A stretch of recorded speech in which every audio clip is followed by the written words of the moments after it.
We're live. We're live now, Ms. Okay, Corey. thank you. Good evening, ladies and gentlemen. Welcome to the Clayton County Board of Education work session. Today is July 27th, 2020, and it is 6 p.m. and I'm actually on live today. As we begin our meeting this evening, I'm going to have a call to order of all the board members. I'm going to start with District 1, Jasmine Bowles. Present. District 2, Mark Christmas. Present. District 3, Jesse Goree, that would be me, present. District 4, Victoria Williams. Present. District 5, Ophelia Burrows.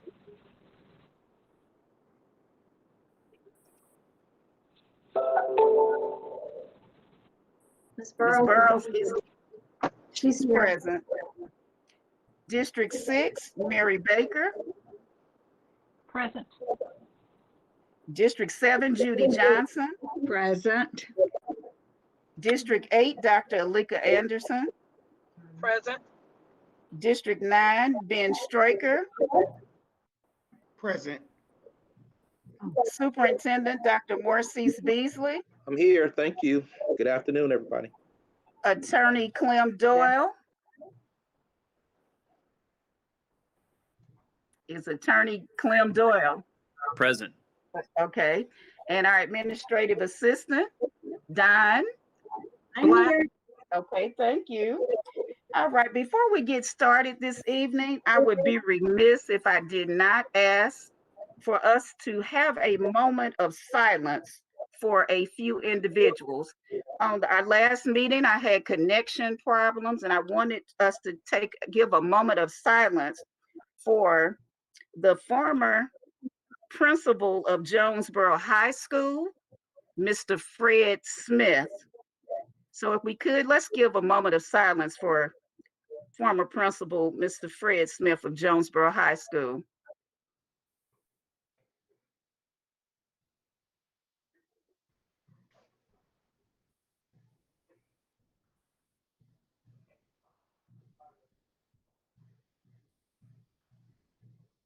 Thank you. I would also like for us to take a moment of silence for a student in Atlanta Public Schools. Even though she wasn't a student from Clayton County Public School, we are a village, and any child that is affected in the state of Georgia is one of our children. So I would like to take a moment of silence for Sequoia Turner, an 8-year-old student in Atlanta Public Schools.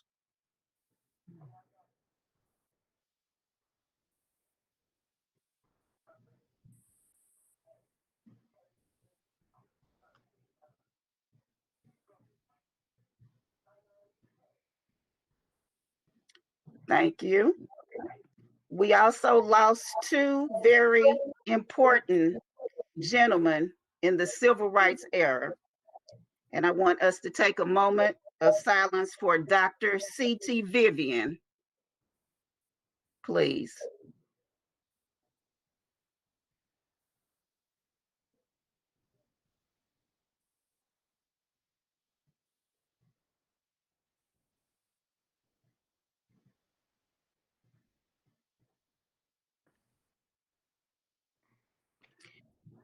Thank you.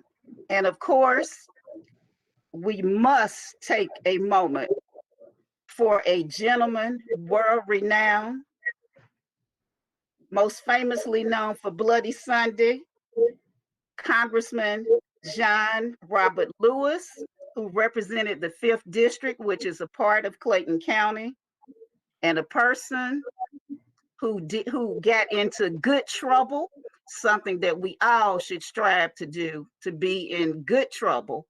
Let's take a moment of silence for Congressman John Robert Lewis.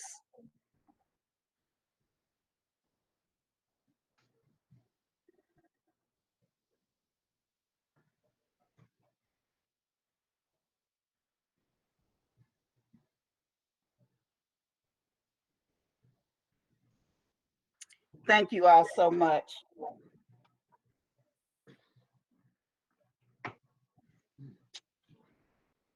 At this time, I will read the ethics statement. In accordance with Board Policy BH, it is the duty of every board member to avoid both conflicts of interest and appearances of such conflicts. Does any board member have any known conflict of interest or appearance of such conflict with respect to any matter of scheduled to come before the board at this meeting or appearing on our proposed agenda? If so, please identify the conflict or appearance of conflict and refrain from participation in the matter involved. Seeing none, we will at this time adopt the agenda. Can I get a motion to adopt the agenda? Madam Chair, I make a motion that we adopt the agenda. Okay, it has been moved by Dr. Anderson, and I see Ms. Burrows' light on. Would you like to second that? I'll second the motion. Okay, it has been moved and properly second that we adopt the agenda. Could you all, I'm just going to call the roll because I can't see everybody. Jasmine Bowles, Yes. Mark Christmas, Yes. Victoria Williams, Yes. Ophelia Burrows, Yes, Mary Baker, Yes. Judy Johnson, Yes. Dr. Alika Anderson, Yes. Ben Straker. Affirmative, Madam Chair. I knew it would be affirmative, an affirmative for Madam Chair. So it has passed unanimously that we adopt the agenda. Okay, at this time on the agenda, we have a need to go into executive session. I need a motion for us to go into executive session. So moved, Madam Chair. I All second, right. Madam Chair. It has been moved by Mr. Christmas and seconded by Dr. Anderson that And we go that's, into. Madam Chair, for, I'm sorry. Oh, I'm sorry. Look, I'm getting ahead of myself because I was moving so smoothly that I forgot to say why we're going into executive session. Since I have connectivity, we need to have executive session to discuss personnel matters and legal issues. So can we vote now, Attorney Doyle? yes, ma'am. Okay, thank you. I'm calling the roll again. Jasmine Bowles. Yes. Thank you for choosing freeconferencecall.com. Uh-oh. Mark Christmas, Yes. Victoria Williams, Yes. Ophelia Burrows, yes, Mary Baker, Yes. Judy Johnson, Yes. Dr. Alika Anderson, Yes. Ben Straker, Affirmative, Madam Chair. and yes for Jesse Gorey. At this time, ladies and gentlemen, we will go into, that's a unanimous vote, we will go into executive session to discuss personnel matters and legal issues. Can everyone please mute your mics? Put your mics on mute. That means it should be red. And then you have a number to call in on. Thank you.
All right, ladies and gentlemen, we are back from executive session where we discuss personnel matters and litigation. At this time, hold on just one moment. Yes. Mhm.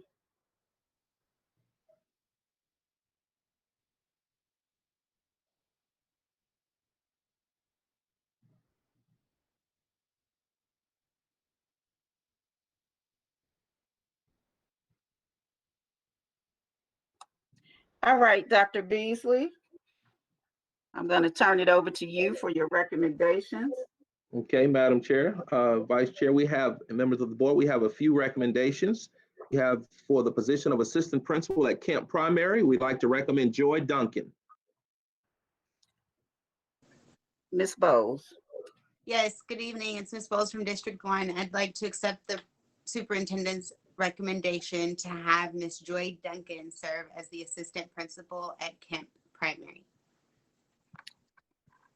Do I have a second? Second. All right, it has been moved and properly seconded that we accept the superintendent's recommendation of Ms. Joy Duncan as the assistant principal of Kemp Primary School. At this time, we will do a roll call for the vote. Ms. Bowles, Yes. Mr. Christmas, Yes. Ms. Williams, Yes.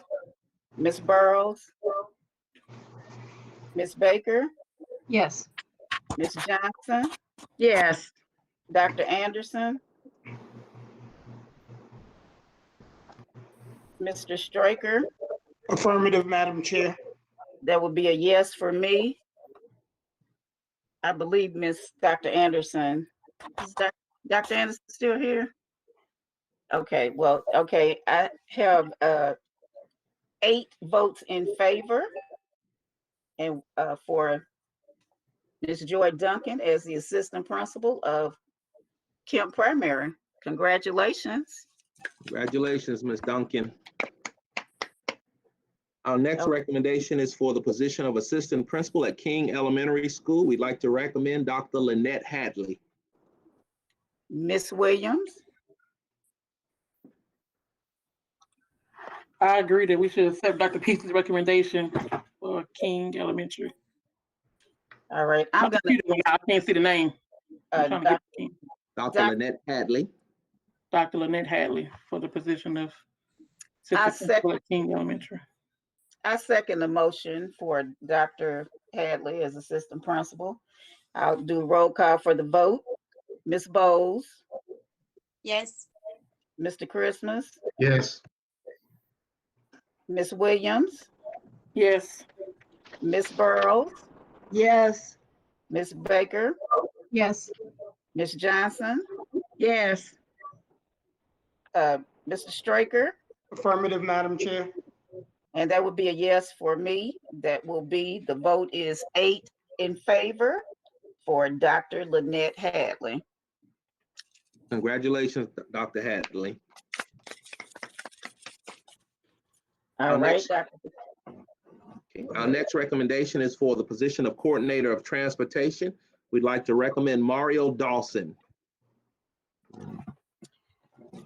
Ms. Baker, Yes, I would like us to accept the superintendent's recommendation for Mario Dawson as the coordinator of transportation.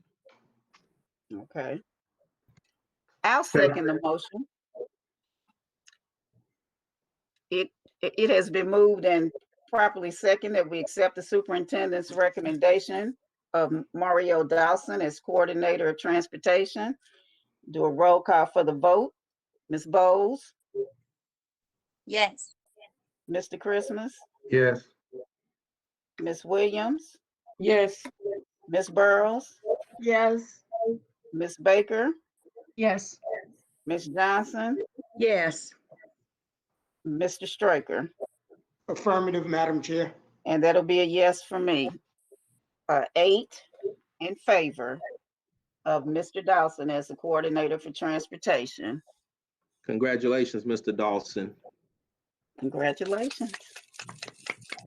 And our last recommendation for this evening will be for the Director of Counseling, Enrollment, and Post-Secondary Readiness. We'd like to recommend Dr. Alicia Dunn.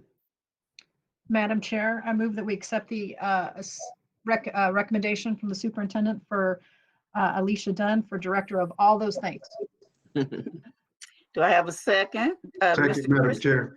Okay, we have it's been properly moved and second that we accept the superintendent's recommendation of Dr. Alicia Dunn as the Director of Counseling, Enrollment, and Post-Secondary Readiness. Take a vote. Ms. Bowles, Yes. Mr. Christmas, Yes. Ms. Williams, Yes. Ms. Burrows, Yes. Ms. Baker, Yes. Ms. Johnson, Yes. Mr. Straker, Affirmative, Madam Chair. and that will be a yes for me. 8-0 for Dr. Alicia Dunn as the director. Congratulations, Dr. Dunn. And that concludes my recommendations, Madam Chair. Congratulations to all of those recommendations for Dr. Beasley. Okay. At this time, we have on the agenda updates to the board. Dr. Beasley. Okay. All right. So today we have a few updates that we think will be important for the community to hear relative to the reopening of school. As you see on the agenda, we have quite a few people, so we're going to go ahead and get started. As a reminder, the first day of school will be August 10th, and we'll be starting virtually, a full virtual start on August 10th. So I'm going to pitch it over to Dr. Lee, and she's going to lead the team out, and we'll follow the order in the PowerPoint presentation and not necessarily on this agenda here, but everything will be covered by the time we get through the PowerPoint presentation. So Dr. Lee. Okay, good evening. Can you hear me, Dr. Beasley? I can. You probably need to speak up just a tad. Okay. Good evening, Madam Chair, Madam Vice Chair, Dr. Beasley, board members, community and staff members. As Dr. Beasley stated, we will be sharing our reopening plans. On the next slide, it just states that various topics and actions will be shared from different divisions and departments that we've been planning to support a safe, secure, student-focused, and we would just add successful reopening of schools.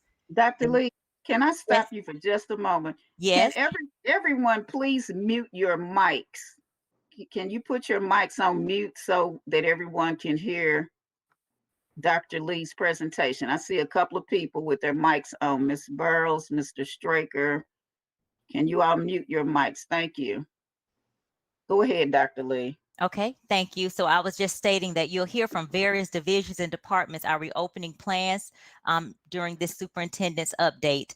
The next two slides just highlight the presenters and the topics. So Ms. Johnson, you can go past that. Okay.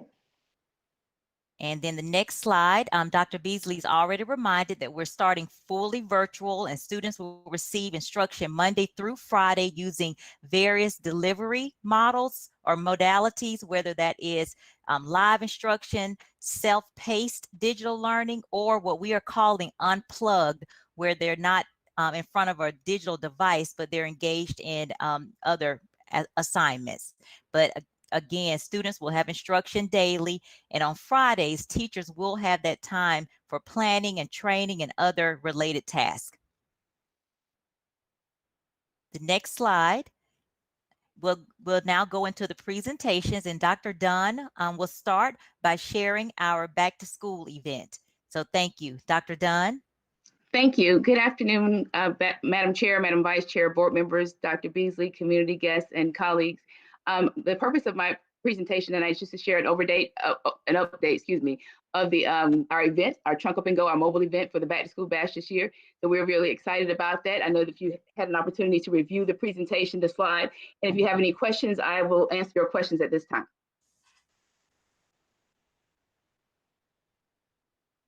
Dr. Dunn, will you confirm the sites, Yes. the sites and the times on August 8th for the Trunk Up and Go?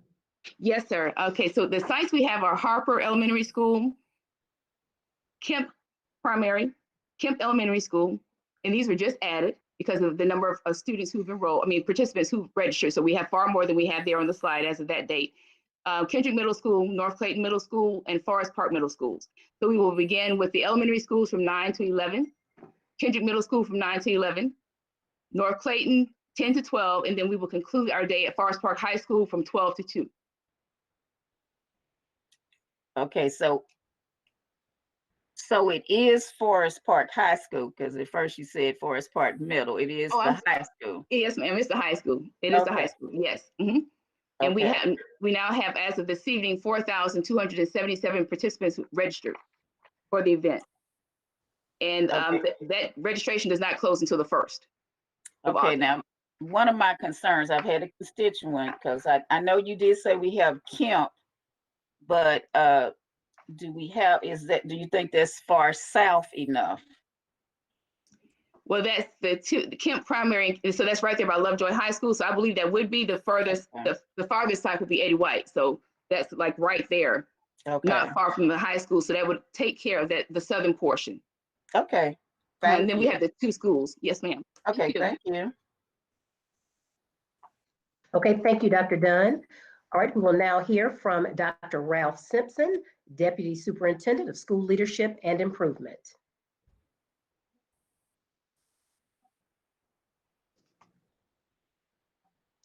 Dr. Simpson?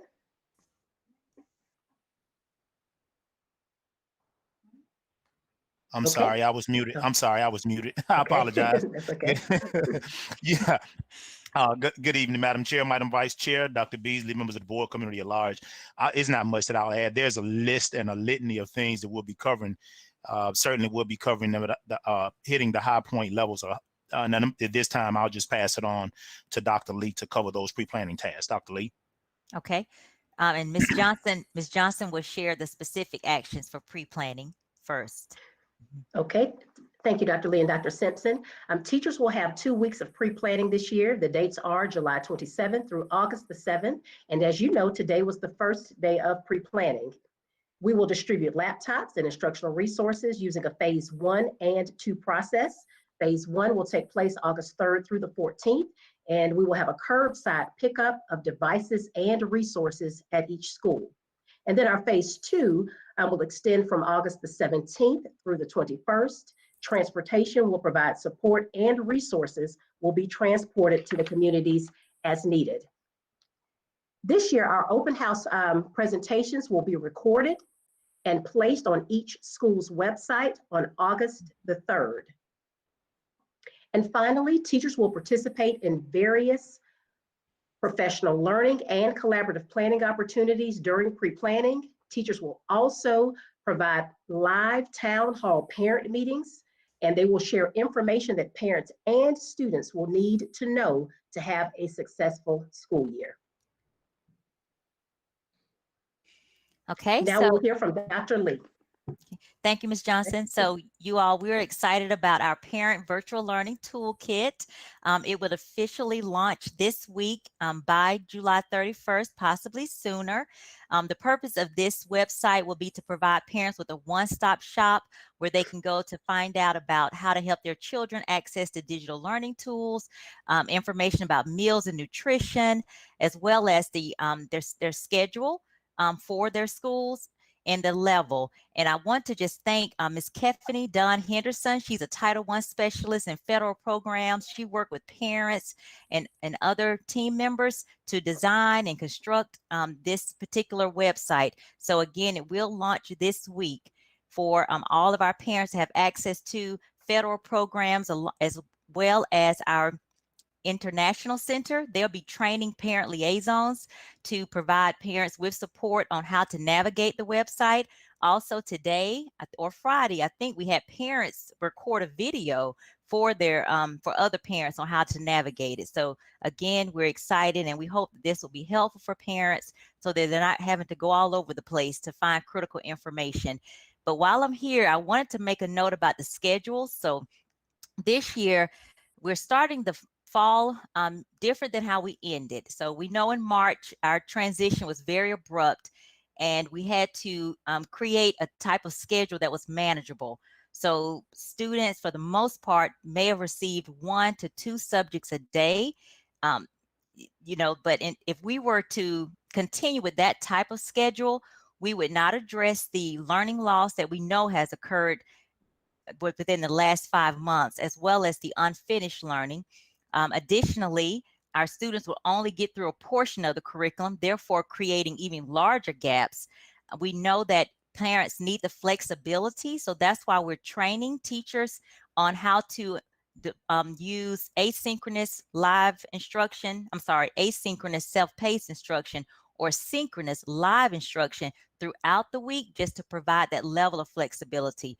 But I also want to underscore the importance is that we have a variety, so many students who receive support services, whether that's students with disabilities, ESOL, gifted, intervention, and we have federal and state requirements that say they have to have a certain amount of instructional minutes for FTE funding. So it was hard for us to use a spring schedule and meet those requirements. And that's a large portion, many of our students need that. So I just wanted to take a moment to address that in case our stakeholders want to know more about the schedule. But particularly on the toolkit, parents will be able to see the schedules for elementary, middle, and high school. Thank you. Ms. Johnson, next slide. Hold it, Dr. Lee. Okay, yes. I would like to know, how can the board have access to this so that we actually would know what parents are seeing? Because we get questions about things all the time. And it would be nice for us to be able to have information and know how this actually functions. Is it possible somebody can give us like a link so that we can access it? Yeah, and Ms. Gore, are you speaking particularly to the parent virtual learning toolkit? I mean, actually, I'm looking at everything here. I would really like to know, what we're doing to be able to have access to it. So the parent toolkit, everything that we're going over will be on the front of the website.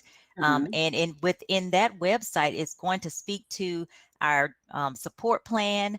It is going to have, again, the schedules, the meal and breakfast. And then this presentation includes a lot of the information that's really critical from a variety of divisions and departments.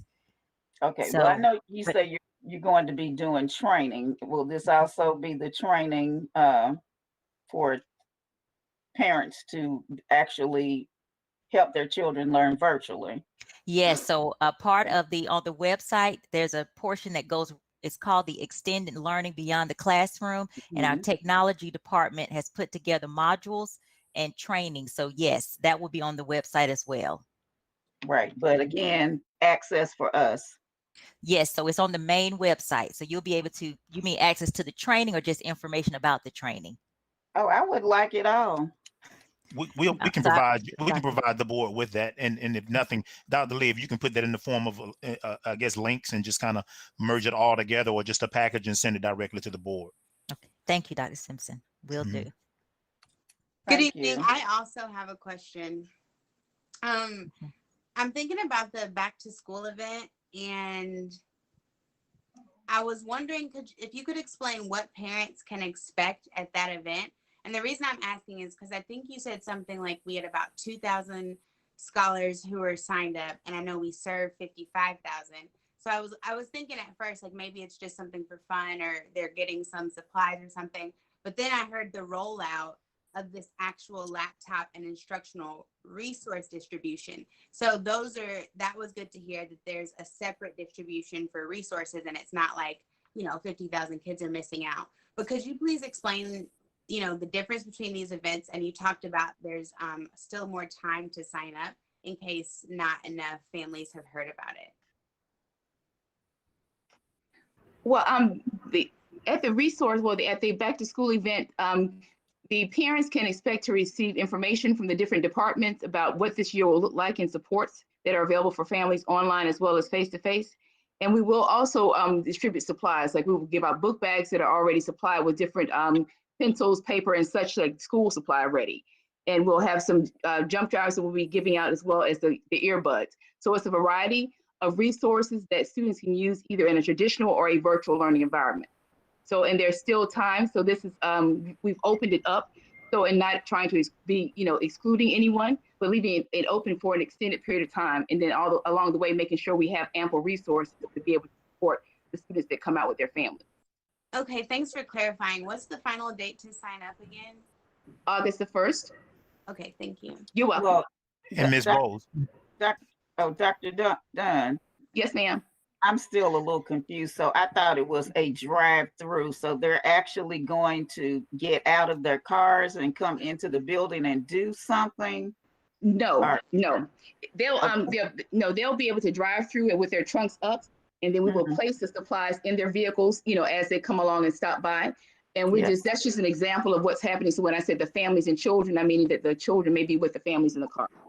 So, but they're not to get out of the car at all. We're going to practice social distancing. So, and we've, that's how we're going to distribute the supplies. So we expect to have enough for those sites. And it is on a first come, first served basis. So we're going to give them all out until they're gone. So did you have like a set amount that you were looking at distributing? We target 1,000 per site. So, and we're looking at our main goal is always the book bags, but this year we've added the earbuds and the jump drives as well for the students.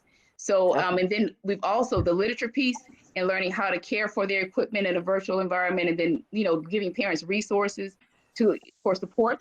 So that's the added portion as well. So you'll see this information virtually online too, because it's a combination, the virtual environment and then then the mobile drive-through. Okay. Yeah, Madam Chair. Yes. Madam Chair and Ms. Bowles, if you'll allow me to just add this, schools are in addition to this, schools individually have created and put together a care package for their students. I know Monday's Mill High School, for an example, they're riding the community along with some staff to give to their students. I know of Marshall Elementary School that have created packets. So you have individual schools that have actually put packets together for their students, in addition to what we're doing with the back to school event. And that's going on and taking place throughout the entire district. Okay. Thank you for these answers. That was helpful. My very last question, and then I know y'all want to get back. When you talk about the laptop distribution and instructional resources, about what percentage of our scholars do you think by the time these laptops are distributed on these dedicated days, about what percent of our scholars will have their tech needs? Couldn't hear that. What's the last part of your question, Ms. Bowles? I couldn't hear it. Are we able to give 100% of our scholars the tablets and laptops they need during the days dedicated right now? Or do we still have some scholars who will need to get theirs in September or October because of background? Yeah, so we've prioritized that. Dr. Colbert is heading up that process. Dr. Colbert, would you please address that? Yes, the school started with a priority list of those students who were inactive from March to May. Started with checking with those students to ensure that they get devices first. After that, sent a list out to families asking who had devices in their homes already. Technology went around to all schools and reconfigured their current inventory of laptop carts. So we're right now looking at our current inventory. It's possible that we can distribute about 90% of the current inventory out to our students with everybody going one-to-one once we get the one-to-one devices in late September, October. That's why we set up 2 phases. The first phase is the voluntarily curbside pickup, and schools are generating a list of students who have not picked up as of that first week between August 3rd and August the 7th. They're setting up, reaching out and contacting those parents who have not picked up to give them assistance with via transportation, taking those instructional materials and devices to their bus stops, and the parents and students can come to that bus stop to get the second wave of the deliveries.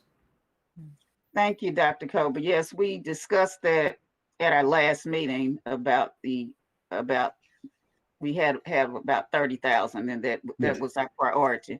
So everybody will probably, we have people that do have, and I think our public is, they're bearing with us, because parents also should consider making a computer a part of their inventory for their students, but we are going to make certain, because we put it in the budget for a SPLOS, that everybody will have a one-to-one device. Thank you. Go ahead. I have a question about the schedule, if I can ask it. Go ahead. Go ahead, Ms. Williams. So Dr. Lee, you were saying that they need a certain amount of time on each subject? So no, what I was explaining is that based on possible requirements in IEPs or learning plans or intervention support plans, they do have to have a required number of instructional minutes for those specialized programs. But no, as a whole, students they do not have to have a certain amount of minutes in each subject area as a whole. So why can't they combine, like when they did, like you said, the end of last year, they did like the one subject and the specials. So why they can't just do the two subjects and just double them? Like you have, like his schedule has 30 minutes for each subject and like 45 for science and 50 for math. So why can't do an hour of reading one day instead of the 30 minutes for 2 days? So they're only doing like 2 subjects to work on a day versus them trying to cram in 4 subjects a day and specials and try to go to lunch and come back. Because, you know, some of them kids probably not coming back after lunch. Okay. So Ms. Williams, I will say the principals, they've done a great job of just thinking through their schedule in their day and making sure that the schedule allows flexibility to provide those support services. But I'll make a note of what you've shared, but at the same time, ending the day at noon would not provide students with sufficient access, especially with Friday is self-paced learning and teachers will be engaged in planning and training. And we have other team members on. If they want to add to this, then that would be, this would be the time as well. Because right now I got a schedule from 8 to 1:50 with only a 30-minute break. And I already know my child not gonna stay up from 8 to 1:50 with a 30-minute break and be focused on all them subjects like he need to be in order to. So the breaks may not fully be advertised. So the schools are aware of appropriate screen time based on the level, and there will be breaks built in more than probably what's shown. So we have provided them with a set, well, basically guidance around the screen time for K through 2nd, 3rd through 5th, 6 through 8, and 9 through 12. Yes, plus I believe we do have to have a schedule. We have to have a master schedule, don't we, Dr. Lee? Yes. So pretty much that's showing a master schedule, and then they'll be flexible at the school level. Yes. What you're saying, and then what she was also talking about are the federal requirements for our students that are our students that have IEPs, because that's one of the areas that we were, lacking in. So that was also one of the emphasis that she was making. Yes, that is correct. Madam Chair? Ms. Baker, yes. Yeah, I know this is all new and exciting, but our funding is based on our attendance. So how are we taking attendance? Or has there been waivers made because of that? We will be taking daily attendance for our students. So students are expected to log in daily. They will have, it's established in our student teacher handbook, very well detailed, the amount of time that they must show present throughout the day in order to be counted present. So teachers will be taking daily attendance. And when students are displaying inactivity, there's a process for just following up and, gathering a bunch of wraparound support to figure out why they're not active. Plus, our attendance is based on, correct me, I may be incorrect, but I thought we were looking at FTE count. Don't we? Isn't that what we look at for funding? Yes, FTEs, yes. Which is, we still do it in October and March, yes. Yeah. So that's how we get funding. Okay. Are there any other questions? Nope, not now. Okay. Miss Williams, it's gonna be all right. Go ahead. Okay, so this slide, you all, you've had a chance to look at it. It just outlines the training that has occurred this summer by many of the core content areas, as well as we've had training from other departments, professional learning, and Dr. Duncan will speak to social emotional learning, as well as our technology department. Today, the second row just shows, or third row, we released a video that was produced by CIA just to all the teachers, and it reflected some of their teachers sharing tips on how they managed and planned for virtual learning. During pre-planning tomorrow, we will have our teacher leaders who attended the summer training re-deliver to their colleagues. And then the last item is a self-paced module, Be Extended Learning Beyond the Classroom Ready. And according to Ms. April Mayo, we have over, I think, 1,700 teachers who have already registered for the self-paced course, just to make sure that they're ready to use those digital learning tools. So Ms. Johnson, next slide. Okay. Okay, and now we'll hear from Dr. Duncan. Good evening, everyone. It is my pleasure to talk about social emotional learning. As I said at the last meeting, it is for everyone, and we have been working with our leaders as well as our teachers. We will start on tomorrow with representatives from each school in pairs. They will come in as a lead, the school leads. They will be trained by our partner in education with SEL, and that's Rethink Education. We will have this training going on continuously. On tomorrow, we will have 2 sessions going in the morning, 2 in the afternoon, and on the following day, we will also have 2 in the morning and 2 in the afternoon. They will be taught on the CASEL competencies, which is also the same format that is used by Rethink Ed, which is dealing with self-awareness, self-management, the social awareness, relationship skills, and just responsible behavior. In other words, these are the things that we think that drive our students in terms of being academically successful. In our high schools, we also have Character Lab, which you see listed below. That is a grant that we got through Dr. Angela Duckworth, who is a nationally known author and researcher. And the Character Lab team will be working with our high schools.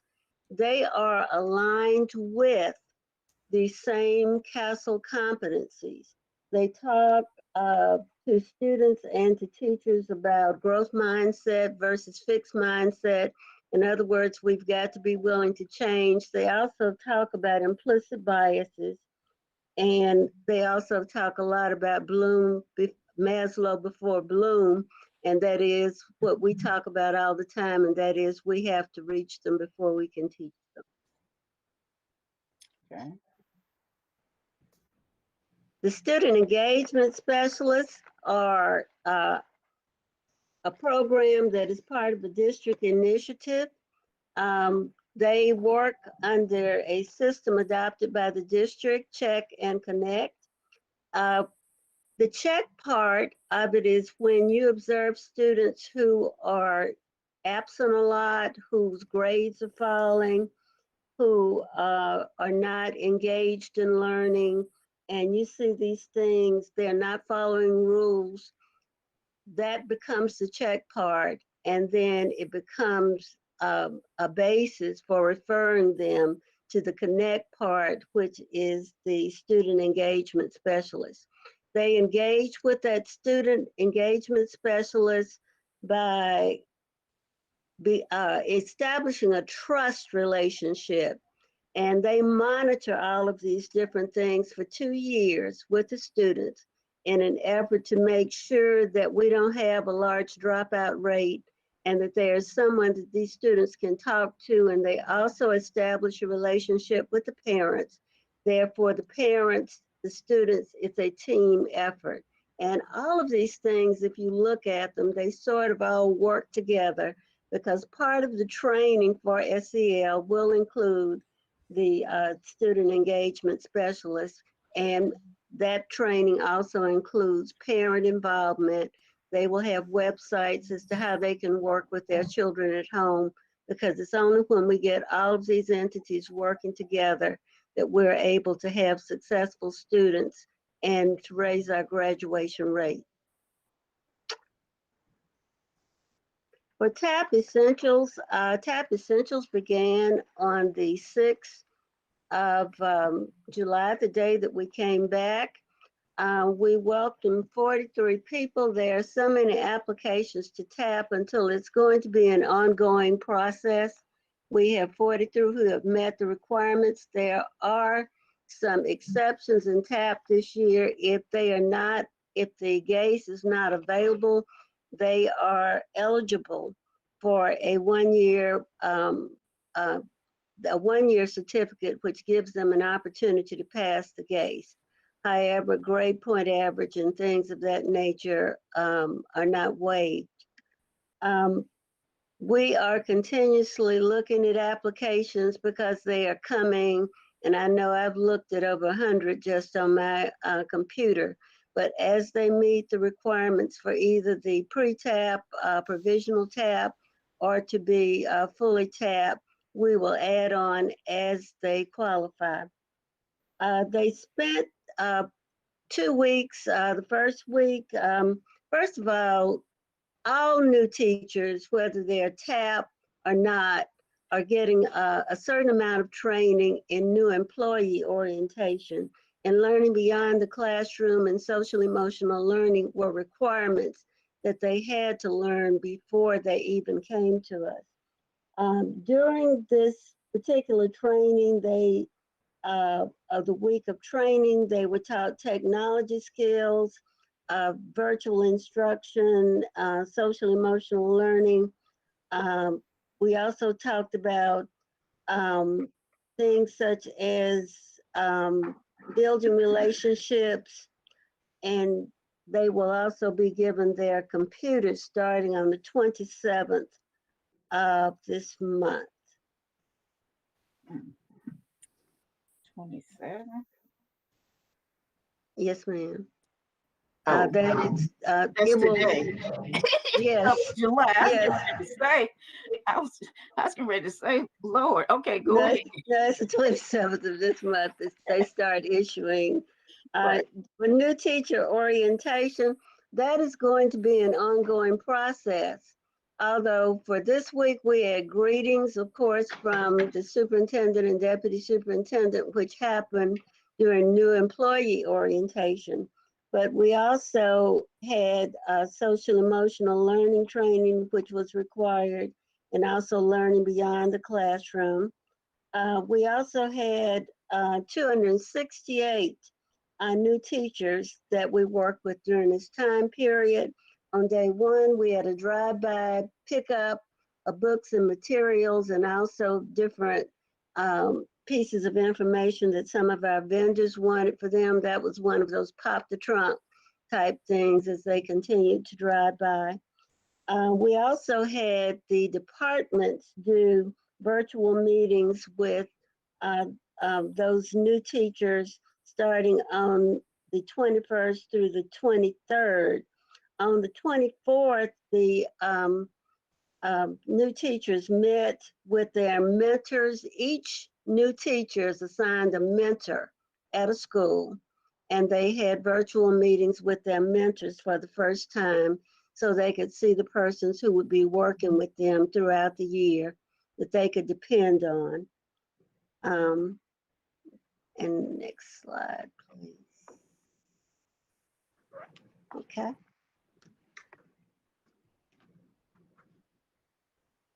CIA, Dr. Lee. Yes, Dr. Lee.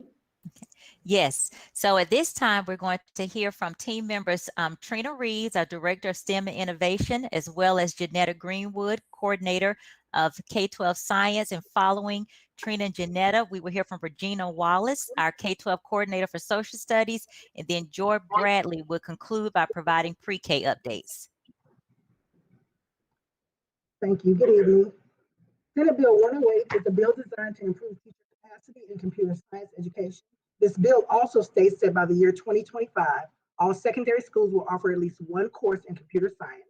and it recommends that all elementary schools integrate computational thinking into the curriculum. The Computer Science for Georgia grant has provided funds that support professional development for teachers, and Clayton County's goal to meet the required deadline earlier than expected. Additionally, we're in the process of meeting with identified schools to determine the support they will need as they work towards implementing STEM-based programs and/or attaining STEM certification. We have met with or scheduled 10 out of the 19 identified schools. Based on the information obtained from these meetings, we will collaborate to create meaningful partnerships, assist with writing grants, create in-house professional development, as well as attain professional development offered by the Georgia Department of Education and Cognia, which is formerly Advanced Ed. Now we will hear from Janetta Greenwood. Good evening. Before you start, what do I'm looking at the schools, what do you have red and then you have some black. Which ones have, I'm assuming that means you've met with someone. So what does the red and black, what does that mean? Yes, ma'am. The red schools are the schools that we've either met with or we have scheduled meetings with so far. Okay. And the ones in black, you're going to get to those? Yes, ma'am. Okay, thank you. Okay, good evening, everyone. As you know, every year we engage in our summertime opportunities for our students. And so this year, to support bridging any learning gaps while also accelerating learning, we offered a few summer learning opportunities to students through distribution of summer learning resources and our virtual STEM camps. So in the slide that you're looking at here, this just reflects the distribution that we did regarding summer bridge books, as well as science STEM kits and reading book packs. And we distributed to over 4,000 students across 2 days of distribution. We also were able to convert our traditional face-to-face STEM camps to virtual experiences. And we were really happy that the students were able to still engage in the 4 C's of collaboration, creativity, communication, and critical thinking. And they were able to do that through a variety of ways. But as you can see, students either were mailed home STEM kits that allowed them to still engage in hands-on experiences, or they were able to come and pick the kits up from our distribution sites. Based on parent perception surveys, we saw that many of the parents strongly agreed that they saw an increase in their students' or their child's ability to collaborate by 88.25%, creativity 91.68%, problem solving 90.53%, and critical thinking 90.52%. So the great thing about this year is that parents had the opportunity to actually witness what their children were engaging in when it came to our STEM camp opportunities. And actually, we saw a lot of parents participating with their children, so that was great.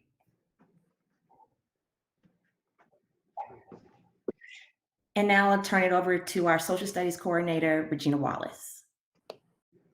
Good evening, everyone. I'm Regina Wallace, the K-12 Social Studies Coordinator, and I'm delighted to come to you and speak with you on how the Department of Social Studies addresses a year-long engagement of Black history discussions and learning, as well as a year-long exploration into civic engagement and civic responsibilities from our students. So I know you've already seen the slide that highlighted some of the year-long activities that the Department of Social Studies supports as far as Diversity Heritage Awareness Month, to include Black History Month. And I just wanted to see if there were any questions or concerns as they relate to what I have provided. Ms. Wallace, yes, I actually wanted this on the agenda, and we have it under social studies. Well, one of the topics that you have on the slide is voter registration. And right now, I know that I must commend you. You all do a great job on the registration, but I am seeking a change in the process. We generally do this twice a year. Because of the pandemic this year, we closed down schools on March 13th. And I don't think that we registered our seniors. And because of the fact that we are just doing it twice a year. And we're going to talk about, I want to get the social consciousness issue with what is going on in this country. It is very important that we have everyone out voting this year. So what I wanted to see is if we couldn't change this twice a year to a monthly registration for our seniors, because our seniors' birthday changes every month.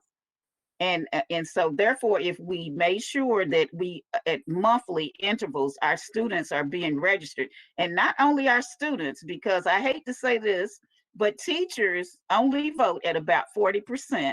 And I don't know that we even have 100% of our teachers and administrators registered to vote. I think we need to look at the whole school district. We also need to reach out to our parents and try to make certain that everybody is registered, because when you have people that I know watch the news every night and see that people are dying, and they are trying to force people to send children back to school, that makes no sense.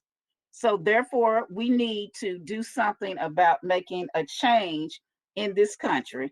And I also want to point out the fact that we have you under social studies, but I want us to be socially conscious in all of the academic areas, because I was very disappointed when I found out that my son graduated in 2009 and he did not know Lift Every Voice and Sing.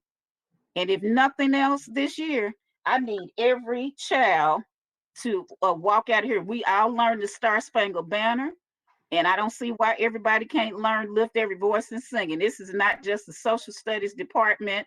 My English teacher made me stand in front of her class and recite all 3 verses. And I get real nervous every year when it's time to sing the song.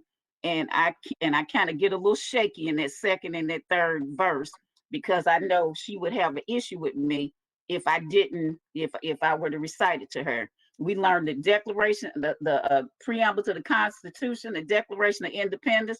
How about we learn some things? We be socially conscious and start making some requirements. Now we didn't do our milestones testing last year. We're so test oriented. There are some things that we need to work on within our own community. And I don't just want to make it an issue of just African American children, but all of the different ethnicities of children that are in our school district. We all need to be sitting down looking at some things that collectively that all of our children should know about one another. It should not have taken somebody having a knee applied to his throat for everybody to finally become social conscious about what's going on. And while I'm on my little soapbox, let me just get it all out, because I was very disappointed. And I point the finger back to myself as the chair of the Clayton County Board of Education, that finally everybody woke up this year and learned about Juneteenth. And on Juneteenth, we have 7 cities in Clayton County. There was not one city celebrated it. The Board of Education didn't celebrate it. The Clayton County Board of Commissioners didn't celebrate it. But yet we had companies like Nike and Uber and can't think of the other one that gave their employees the day off.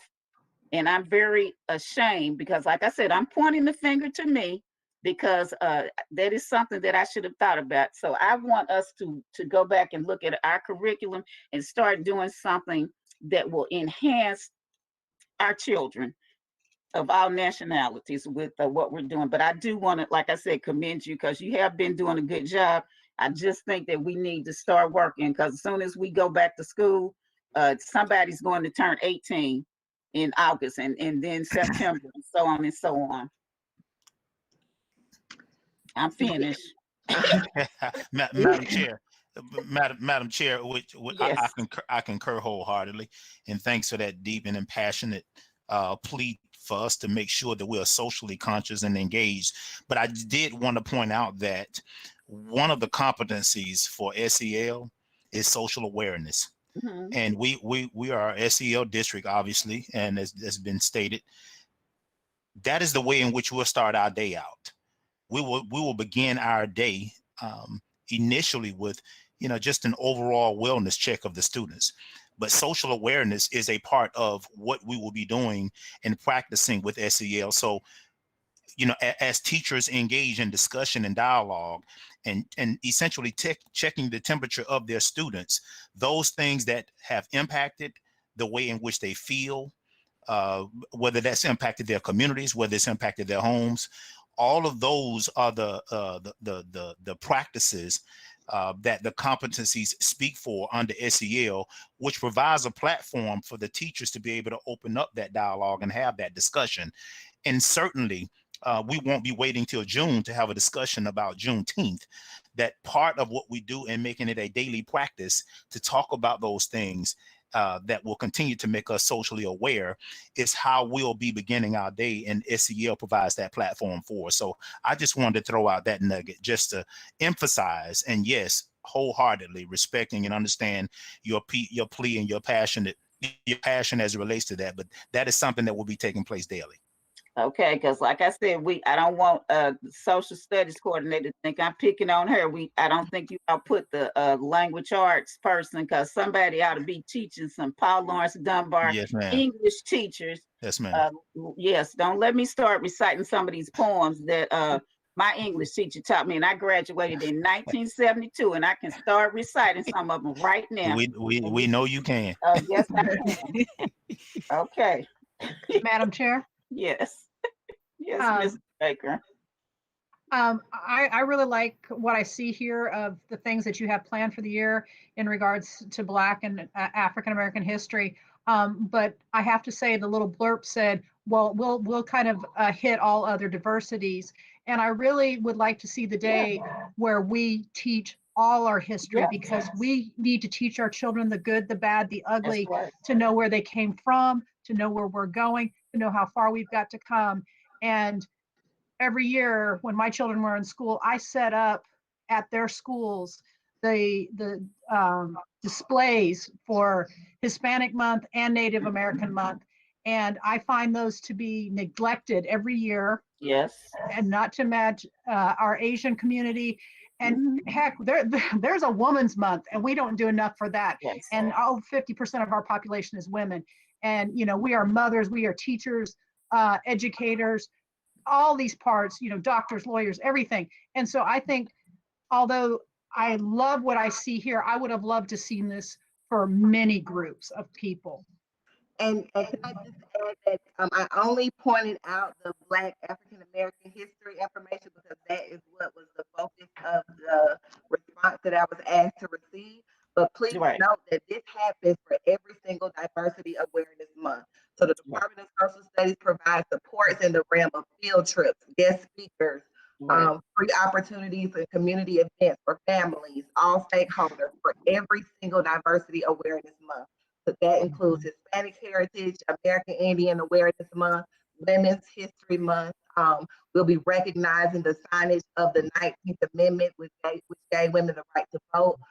We have all of that throughout the school year. I just simply highlighted Black history because that is what was in question.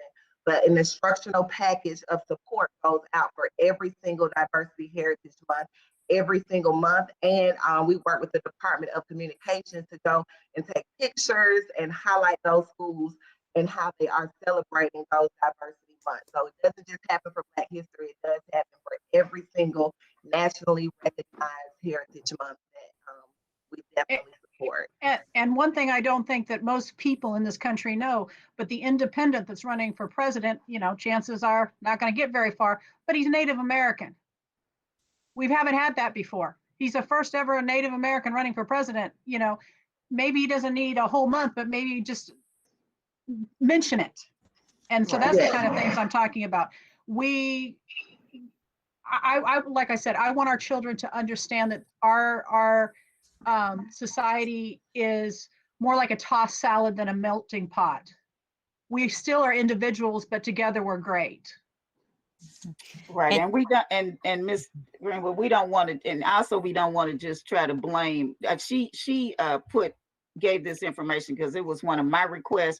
But as I said, we're looking at all the other departments as well, because it just can't be the social studies, because it has to be integrated throughout the curriculum within the math department and science department and all of that. It's not just on social studies. And Ms. So Goree, I just want to add, it's not just social studies. Our that's right. curriculum in all areas are rich and very relevant and Right. reflect much diversity. All of the literature that you've been sharing, Right. it is ingrained in our curriculum. And so it is not just social studies. Right. But Regina, I will say, does a commendable He job. does. But all of the various departments they bring the world into the curriculum, and that's why we do problem-based learning and STEM and rich literature exposure. So point noted, we want our students to graduate and be well-rounded individuals who have perspective and not just a narrowed perspective around history and the current events. That's correct. Because Dr. Lee, you know what I can exclude from all of that, would be dibbles. But I was gonna throw that in there. But And anyway, the last thing I'll say, I'm not gonna beat a dead horse. I think we all understand how important it is to have culturally relevant pedagogy and practices. One of the things I want to say though, as a lifelong educator but former classroom teacher, I think this is also not only embedded in SEL or a buzzword or we're doing this across all subjects and all these things. I think this also culturally relevant pedagogy is tied to the curriculum providers we choose. And so I know that we're not on the finance part yet. No, we're not. That we have, Holt Mifflin, which is, this like really big vendor. I'm just wondering how else we can think about having culturally relevant instructional practices that also differentiate our vendors and making sure that some of them are the people telling the stories. So to the extent we can think about that throughout our curriculum, I think that's also important to have Black publishers, brown publishers, women publishers, and not just, the stereotypical ones who cater to districts like ours. All right, you all. We're sorry. We're Dr. gonna get off Bradley. the soapbox. Let's go ahead, Miss. All right. Thank you for my presentation this evening. Today I'm going to present to you just the parameters around Georgia Pre-K and the full distance model requirement. So Georgia Pre-K has established specific requirements in regards to full distance learning. And the main three areas to focus on for us would be that instruction is going to be for only a maximum of 60 minutes, which is a requirement of decal that comes from the American Academy of Pediatrics. So the age appropriate schedule would include instruction for 60 minutes, independent play for 60 minutes, and outdoor play for 60 minutes. It is also a requirement of Georgia Pre-K that all students have some type of learning kits at home that would support the daily instruction with these activities. And all of this is provided by decal, which is called Georgia Pre-K at Home. So for those students that are not able to pick them up at school, we will possibly have them delivered by transportation. And we will survey the families to see if they did not receive it. We will use the U.S. Postal Service to possibly mail them their kits to use per each month. Currently, decal is offering a limited funding amount for technology devices, and there's an overabundance of supply and demand because all of us that have Georgia Pre-K programs are attempting to provide tablets for our students. So we're currently surveying our families as they register to see what technology devices they have to know how much we will need to provide for our families, as well as Georgia Pre-K will provide supports for those dual language learners, social emotional development, as well as support for young children for COVID. And we're also looking to partner with our faith-based and community members to help for care and supervision of our young early learners. At this time, I know there are many questions, so I will address those questions at this time.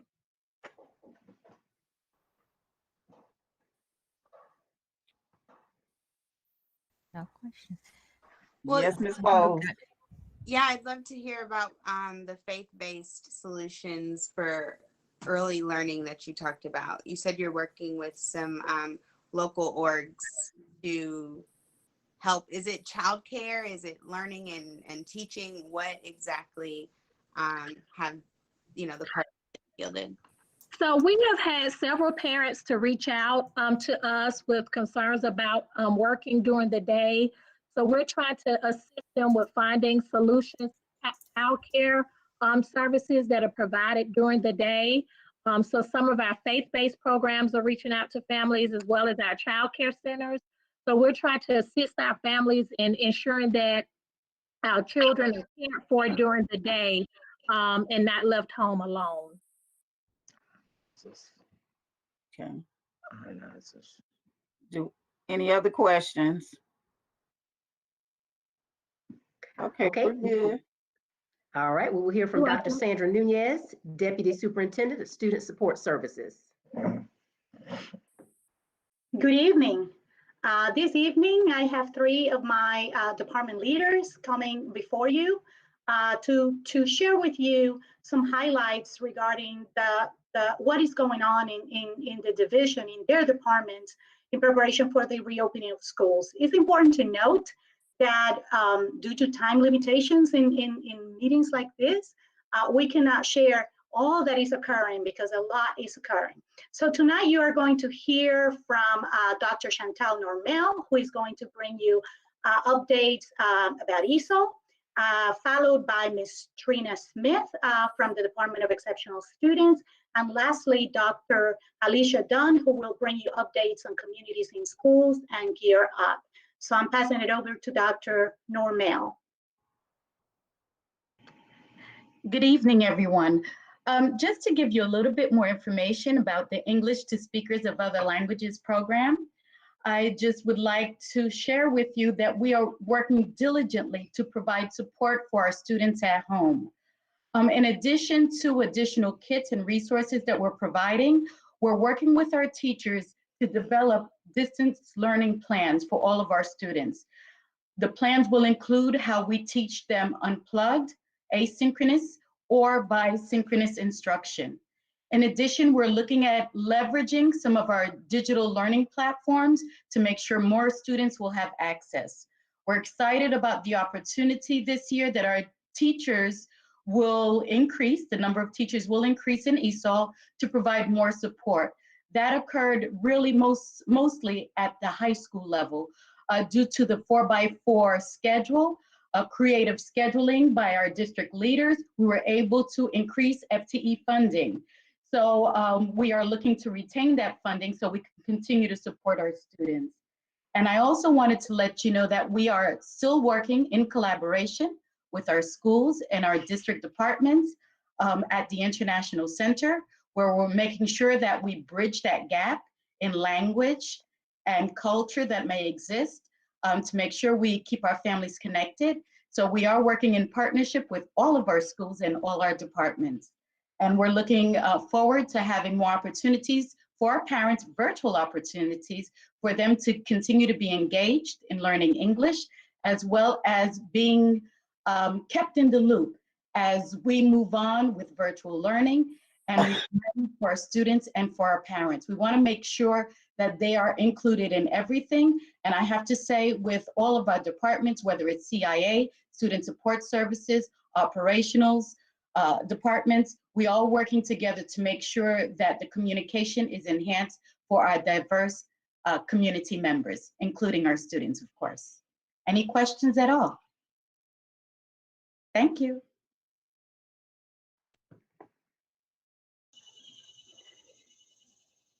Right, Good evening. Trina, we're ready for you. All right. Good evening, Madam Chair, Madam Vice Chair, members of the board, community, and Dr. Beasley. For the Department of Exceptional Students, we have some updates to share with you as we open for the 2021 school year. Our special education teachers, lead teachers actually started this week, this beginning training, and our department chairs have been back as they're training, and now our special education teachers have started so that they can begin all of their training and working with students with disabilities. As we have discussed already tonight, the schedule was a big implementation component in working forward to ensure that our students receive all of their appropriate services and making sure that we're maximizing support. So we're leveraging our schedule to ensure that we're meeting all of the service support needs, whether it's co-teaching, small group, or general education with support services, which is what you'll see here. But there's flexibility in how those services are provided, whether they have live time flexibility or asynchronous, so they have more time in their Google Classroom follow-up, and then they have those unplugged moments that Dr. Lee referred to. So that combination of those components will bring together the entire model of service that we're going to describe. So as you'll see, our co-teachers, when they go live, will be together, 2 teachers together presenting live instruction. They're also synced together live in the Google Classroom and presenting information together just as they would as a unit in that model of instruction, giving information, making accommodations, ensuring extended time is provided. And then when you go to the next level, those small group teachers have their own classrooms, their own live instruction, and are training to ensure that those are provided in those specialized instructional moments. In addition to that, support services are provided within the general education setting through our paraprofessionals that will be providing support services linked up with their general ed teachers or in their small group settings. And our sign language interpreters are doing a phenomenal job providing sign language interpretation along with their general education teachers, and will continue to do so. So the additional questions we continue to get are how those support services come into place, like speech therapy, occupational therapy, physical therapy, and we will continue to provide those virtually. We had a lot of success providing speech, OT, and PT virtually during the March to May months, and we have simply perfected this art. Our team members have done a great job. We've actually compiled a video that will be added to our parent portal and to our parent guide that goes live this week so that parents can see it in action. And our teams have done a great job. So in physical therapy, they do everything from guiding parents with model dolls, modeling it to show a parent how to walk physical therapy through, and then complete physical therapy actions. And they also work with outside vendors to give them equipment that's delivered to their home, so that equipment can reach those students and work with them in the home environment. Speech therapy, just like we're doing here in Google Meet, they model, they touch, they guide, and all of those services and supports are provided. So we've had some very positive experiences there.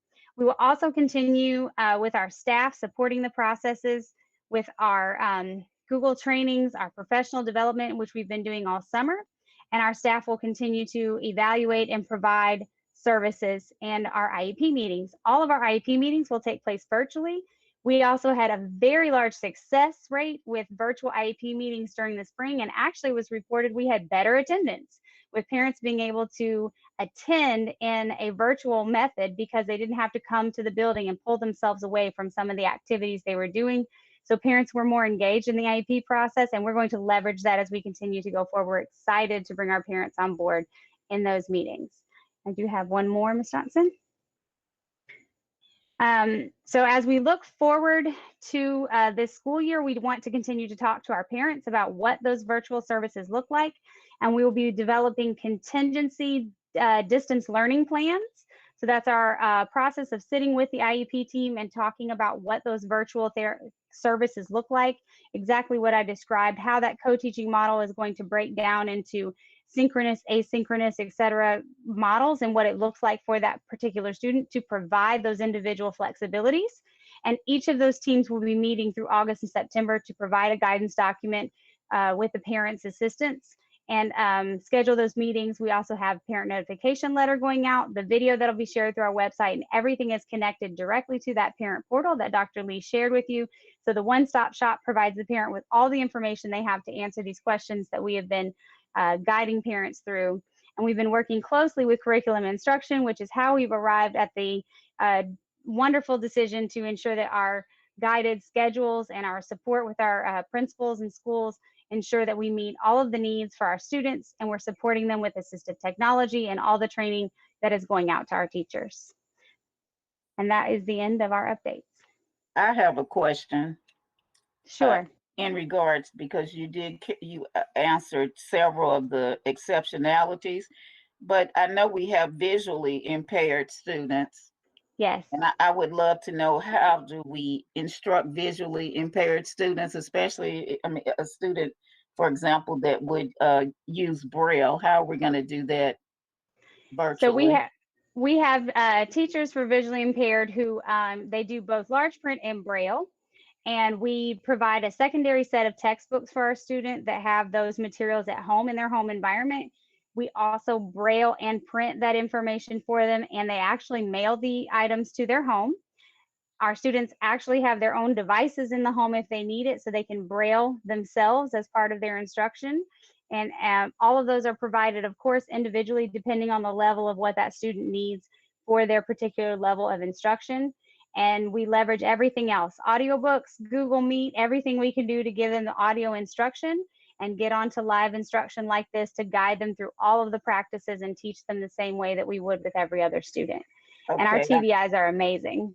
but I'm looking at a kid, let's say a 5-year-old that comes into kindergarten, and it's how exactly does that work? Are we teaching the parent to do this?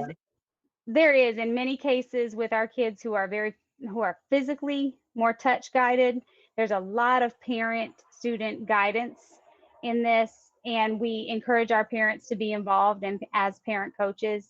Many of them are very interested in that process. And if we have that situation, then we would guide them through that process. We may leverage audiobooks if we need to while they're young until we can get them back into the building. At this point in time, I don't think we have any that young, but our teachers will always come to me and talk about how we can bring them into different situations that we need to meet their needs in any way that we can. And we'll continue to work with those in any way that's needed to. Okay, so maybe maybe we should prepare just in case we have children that are that young. Be prepared with equipment. Always. It's something that we need to look at. You all keep talking about this synchronous and asynchronous. You all keep using that term this evening. Have we gotten to the point where someone can, when you say these terms and people are listening in the out there in the world, can anyone provide a real quick, because I think we're probably past all the academics, I think, after you, or we have communities and schools. Once we finish that, can anyone give us an example of what that is, Dr. Lee, real quickly, so parents would understand that? After, I think someone will be doing communities and schools. Yes, certainly. Okay. Okay, Dr. Dunn, we're ready for you. Greetings again, Madam Chair, Madam Vice Chair, board members, Dr. Beasley, guests, colleagues. I bring you greetings and updates from communities and schools. We're very proud to share the communities and schools and the impact that they had on our system last year, working with our students, increasing the number of students that they serve year to date by 15% just in a short period of time, from April to May, as a result of COVID-19 and their involvement with ensuring that our students transitioned successfully into the virtual learning environment. They were really active and engaged in that part, as well as making sure that our families were supported throughout the COVID-19 experiences when we began sheltering in place. They provided over $23,000 in supports, emergency funding to families, as well as provided almost 900 in hygiene kit supplies that they were able to put together and distribute in support of our families. So they did a lot at the end of the last school year, making sure that their caseload students and their school populations were able to successfully transition into that remote learning environment, sheltering in place. So as we look forward into the 2021 school year, the goal was to make sure to try and serve more children, that impact more lives with communities and schools. So we have expanded the service sites for communities and schools for the 2021 school year, adding 2 more sites, Lovejoy High School and Mara High School, bringing our total to 8 sites for communities and schools in Clayton County Public Schools. So we're really excited about that, with our focus on making sure that our students are, again, being successful virtually. They're impacting and touching more lives with community resources, bringing more supports into the school environment, as well as working closely with support staff in the building to help students who are experiencing difficulty. So not just focusing in on their caseload students, but also that 10%, the total school environment, making sure we're very impactful with that as well. So that is our focus for communities and schools and our direction for the 2021 school year. Okay. I'm available to answer any questions you may have about communities and schools at this time. I would like to I would like to ask the question regarding, are we still working with the residential treatment center? Yes, ma'am, we are. Dr. Nunez, yes, okay, well, Dr. Dunn, you're involved with that as well? Yes, ma'am. Okay, so we'll still be doing that. Okay. And so, oh, go ahead. Okay, so we just, really excited about the supports that the CIS provides, and that's one valuable resource we have. But we also have Gear Up. So Gear Up has done an amazing job in being able to impact almost 4,000 students. So they served over 3,700 students last school year as with our 10th grade group. Now our juniors coming into this year, providing face-to-face resources and supports, as well as virtual, and actually paying the cost for those virtual resources to help students be successful. For an example, like tutor.com, the Princeton Review for preparing students for college admissions exams, making sure that our students are exposed to leadership academies and activities to prepare them to be successful in society as a whole, and touching on those different little issues that they may have nuances along the way by providing e-mentorship opportunities for our students. So one thing I think that more than one thing that the grant has really been successful at is triaging, providing an array of supports for students that will ultimately touch their ability to be successful academically. So as we move into our 11th grade year for our students, the focus this year is being prepared, test preparation, making sure our students are resilient and being able to bounce back and focus in on returning back to school. And we have extra supports in place for the 2021 school year, all along working towards preparing the class of 2020 to be successful and graduate on time. So we're doing a really good job. We're circling back, making sure that supports are in place to help our students be successful. And the grant touches every child. So it's not just available for one particular student, it's accessible to all of our students. Do our parents know how to become a part of that program? They do, yes, ma'am. And one thing we had to realize we had to do was circling back, was to make sure that we were touching the parents and making sure that they are informed. So our Gear Up site coordinators, which are our school counselors, work really closely with our liaison from the university, Clayton State University, and making sure that we are having activities that our parents, are accessible to parents. Virtual meetings and sessions about Gear Up and what's coming up with Gear Up. And one way we were able to involve our parents is with our Student Success Agency and that partnership through Gear Up, and making sure that those e-support services, the mentorship pieces in place.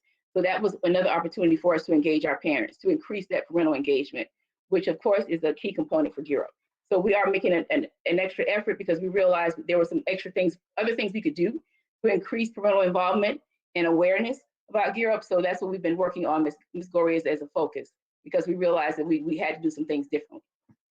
Okay, one other thing I want to say, someone spoke to me the other day said that they're trying to reach Clayton County public schools, especially our high school principals, regarding the POSSE scholars. And apparently, I'm not sure if we shared that information, but I will try to share that information with you, and hopefully all of our high school principals will be trying to get more students in POSSE. Yes, ma'am, that's the goal too, because every year we try to really increase the number of students who are POSSE recipients. And so that is our goal this year. We struggled a little bit with our class last year, but this year we're very positive and have some things in place, like our scholarship academy that we were working with our students on as a part of Gear Up. So these kids, as well as our own contract with the scholarship academy, our partnership. So we have some things in place to help support students in being able to go through that process successfully. So we anticipate more POSSE scholars this year. Okay. Who should oh, go ahead. Mm-hmm. Yes, ma'am. I got a text message about the POSSE scholarship, but he never received the email for it. So who should he contact? Oh, he can contact me about it, and I will share it out with everyone. So we're at a place now where we're staging it out. So we're ready to communicate that. The counselors have just come back in this week. So we're ready, last week. So we're ready this week to start, making sure we have those resources together in one place for our students. So Ms. Williams, if you want to send it to me, Ms. Gorey, and then I will, certainly through Dr. Beasley, send it out to our counselors. Okay. Send you what? Send you the message? No, you said you had some information about the Parsons Scholarship, if I understood you correctly. I said my son got a message saying that he was okay. he was accepted or something, but he don't know where it came from. But we never received the email, just a text message. Oh, so just a text message. Okay, it. so I'll follow up with his counselors at Forest Park High School. I will make sure I follow up with Miss Beverly Fuller. So we'll check on that for you. Okay. And find out for sure, so we can make sure we want to close the circle on that. Ms. Bowles. Okay, thank you. Before we transition away from instruction and academics, I have one more question regarding evaluation and measurement. So in the absence of standardized testing, I think not only are there exciting opportunities instructionally with culturally relevant pedagogy that we talked about, but now it's up to us to monitor our own progress and growth. So Clayton County was already headed in the direction of MAP testing. And my question is for anyone on the instructional side of things who can help me understand how and when we're going to baseline test our scholars, either in each subject or maybe some general baseline that captures a lot of data at the same time. So yeah, in the absence of standardized testing and not over testing our students, what quarterly measures do we have in place to monitor growth, and when is the baseline test in relation to the first day of school? Okay. So Ms. Bowles, this is Dr. Lee, and I'm not sure, was Jackie about to chime in? If not, I can share. So we are still administering our beginning of the year MAP assessments at all levels. This year we're implementing MAP, expanding in middle school and it's high school as well. So right now it's projected to be after Labor Day. So teachers will have to use other formative measures at the start of the year. We just didn't want to greet students at the beginning with testing. So we will benchmark at the beginning, the middle, as well as at the end of the toward the end. I'm sorry, my battery is popping up a signal. Let me plug in. Okay, so yeah, so we will benchmark. Uh-oh. Went mute. Can you hear me? Benchmark 3 times a year using our NWA MAP assessment. I think we ought to get the message. We've been on here so long that everybody's battery's about to run out. But I'm gonna say this about that testing. We can do all the baseline and all that that we want to, but our children haven't been in school, and you know, I could personally, we'll do assessment, but I could personally care less myself, because I'm fine with them starting off with doing some coloring. We'll get testing. We over test. That's why they don't know lift every voice and sing, because we all worried about some standards and testing, and they don't even know how to do real life things like you know, keep from getting hurt when they get pulled over at a stoplight, because you all are all into this data. But let's move on, please, so we can. We need data to measure the growth, so I'm excited. Yeah, we should do, but you're absolutely right. But right now we need to deal with some social issues with our children. So let us go on, and because poor Miss Dr. Lee's her battery's about to run out. Go ahead, Dr. Smith. Good evening, Madam Chair, Madam Vice Chair, Superintendent Dr. Beasley, board members, colleagues, and community. We submitted our operations reopening plan to the board, and each division stands ready to give a readiness update on its status. And we'll start with Mrs. Hamilton from Nutrition. Thank you, Dr. Smith. Good evening, everyone. I'm here to provide a brief overview of what Nutrition Services is doing to serve CCPS students in a virtual learning environment. Nutrition has partnered with the Transportation Department, and we have developed a robust plan to serve all CCPS students in a virtual learning environment. Students or parents have the option to pick up meals from any of the 62 school sites, curbside, or along school bus routes. Meals will be served Monday through Friday from 9 a.m. to 12 noon, curbside, or at school bus routes. Students or parents will need to present the CCPS student identification number in order to receive school breakfast and school lunch. And I'm prepared to answer any questions at this time. Are we going to have an alternative? I'm sorry, can you repeat that? We're going to have an alternative lunch for those kids that are allergic to peanut butter? Yes, we will. So would you just ask for it, or y'all gonna have it at every school, or what? We're How's gonna it have work? some alternative meals at the school and also on the school bus routes for those kids who have allergies, because we have more kids who have dairy allergies and other allergies besides just peanut butter. Okay. Okay, Dr. Miss Hamilton, explain that again so that everybody's clear, that because I want to make sure we're going to have our bus drivers, they're going to do like regular routes in to bring food to the bus routes. Is that correct? Yes, the regular routes, and Miss Hall can come on and talk about the way she have everything structured. But all of our buses will be loaded with meals, and we'll be shipping those meals out to the various bus routes. And this is based on transportation's ridership, the current ridership. Okay. And then at the schools, that would be for I guess our students who don't normally ride the bus, but parents or whatever would come and pick up those meals. Or what? The way that is structured is even those students who are in a non-transportation zone will also be able to get meals along the bus routes as well. So they have reduced the transportation zones to less than a mile or a half mile. So if our students who are really, really close to school can walk up and pick up their meals curbside, but we're also delivering meals along the bus routes.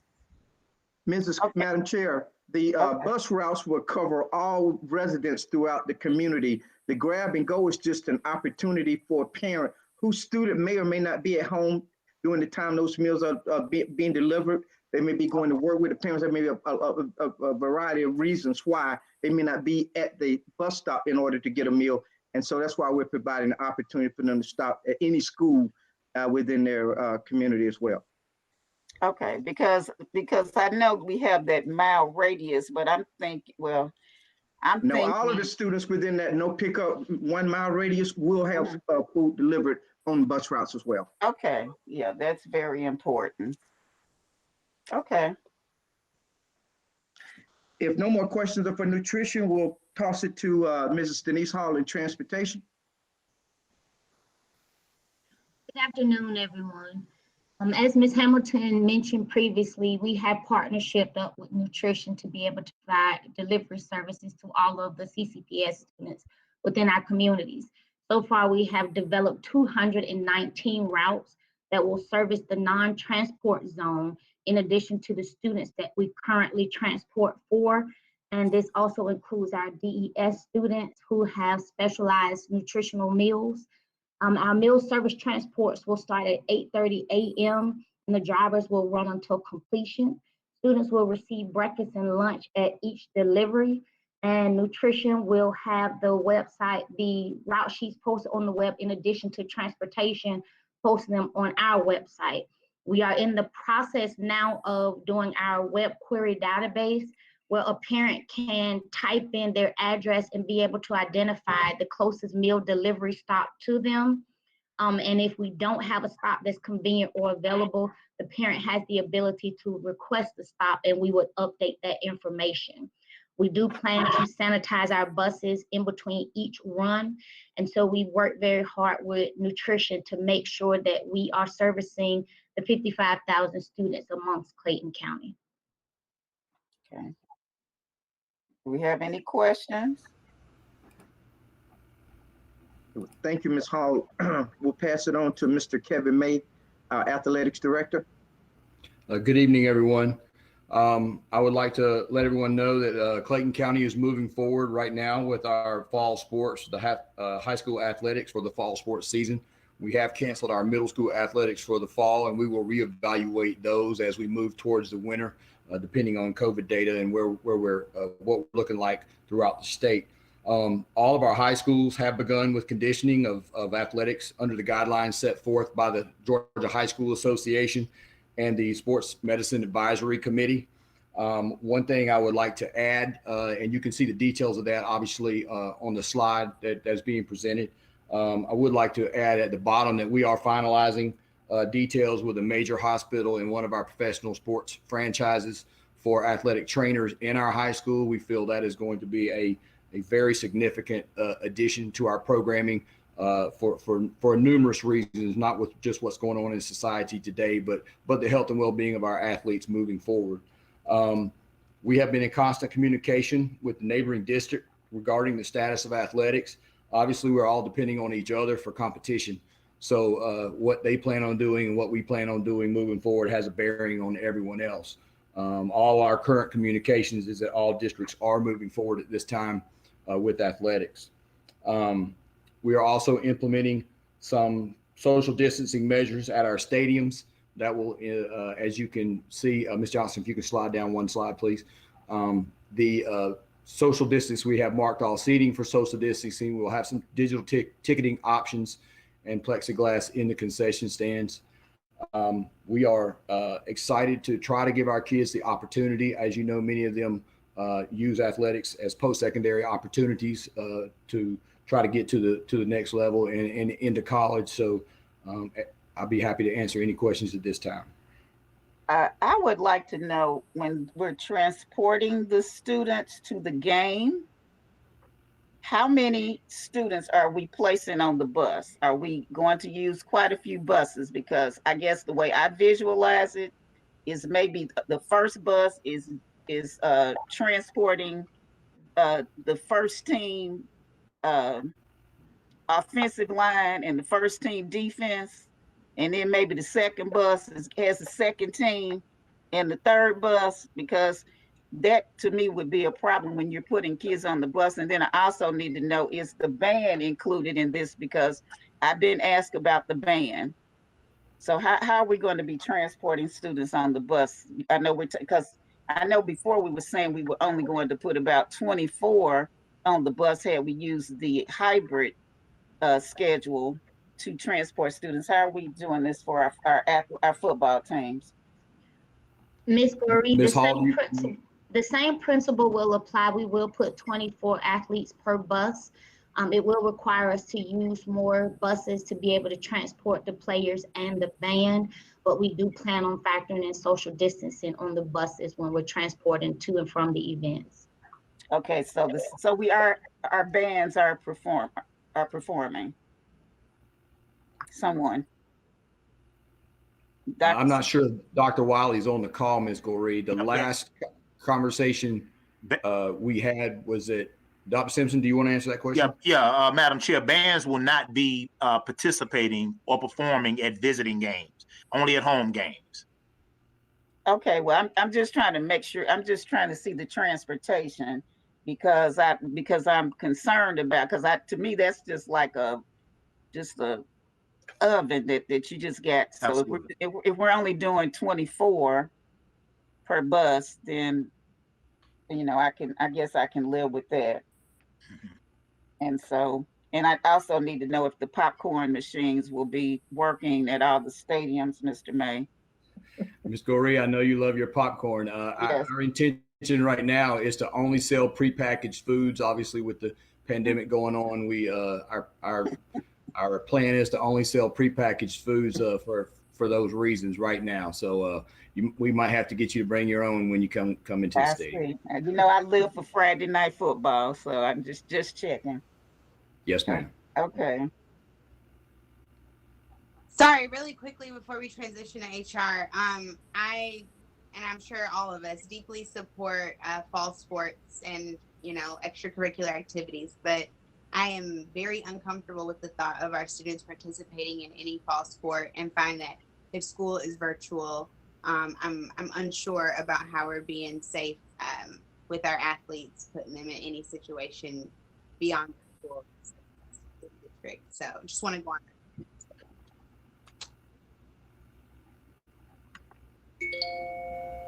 Okay.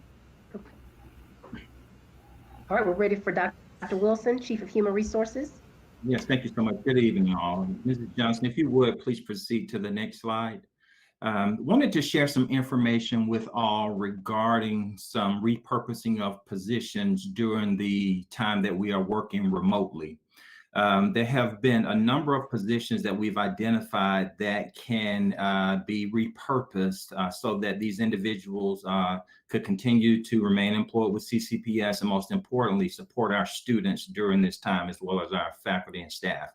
So positions from, some of the positions are campus school resource officers, our campus security officers, our CSOs and SROs, as well as you've heard previously, our maintenance, some of our maintenance staff, our bus drivers, and our school nutrition staff will assist with some of the functions that are listed here.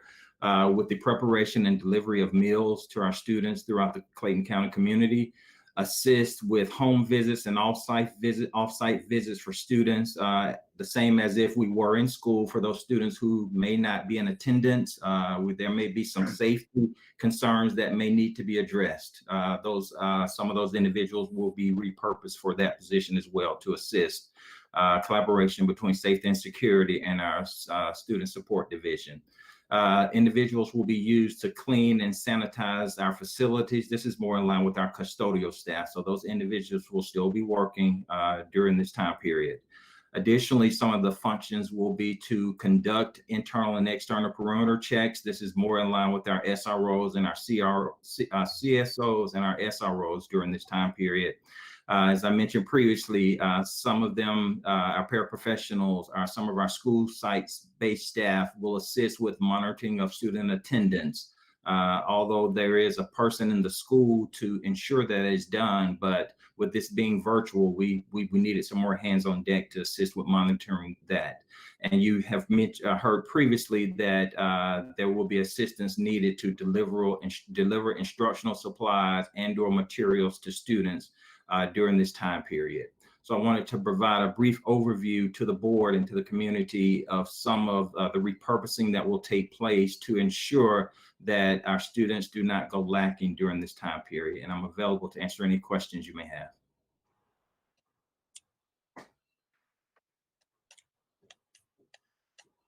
Ms. Bowles or Ms. Bowles?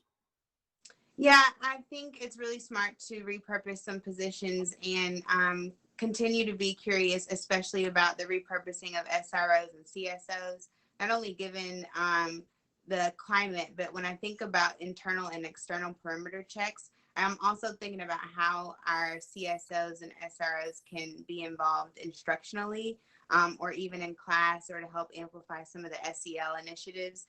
So it's kind of, you know, a district-wide all hands on deck instead of just the concrete property.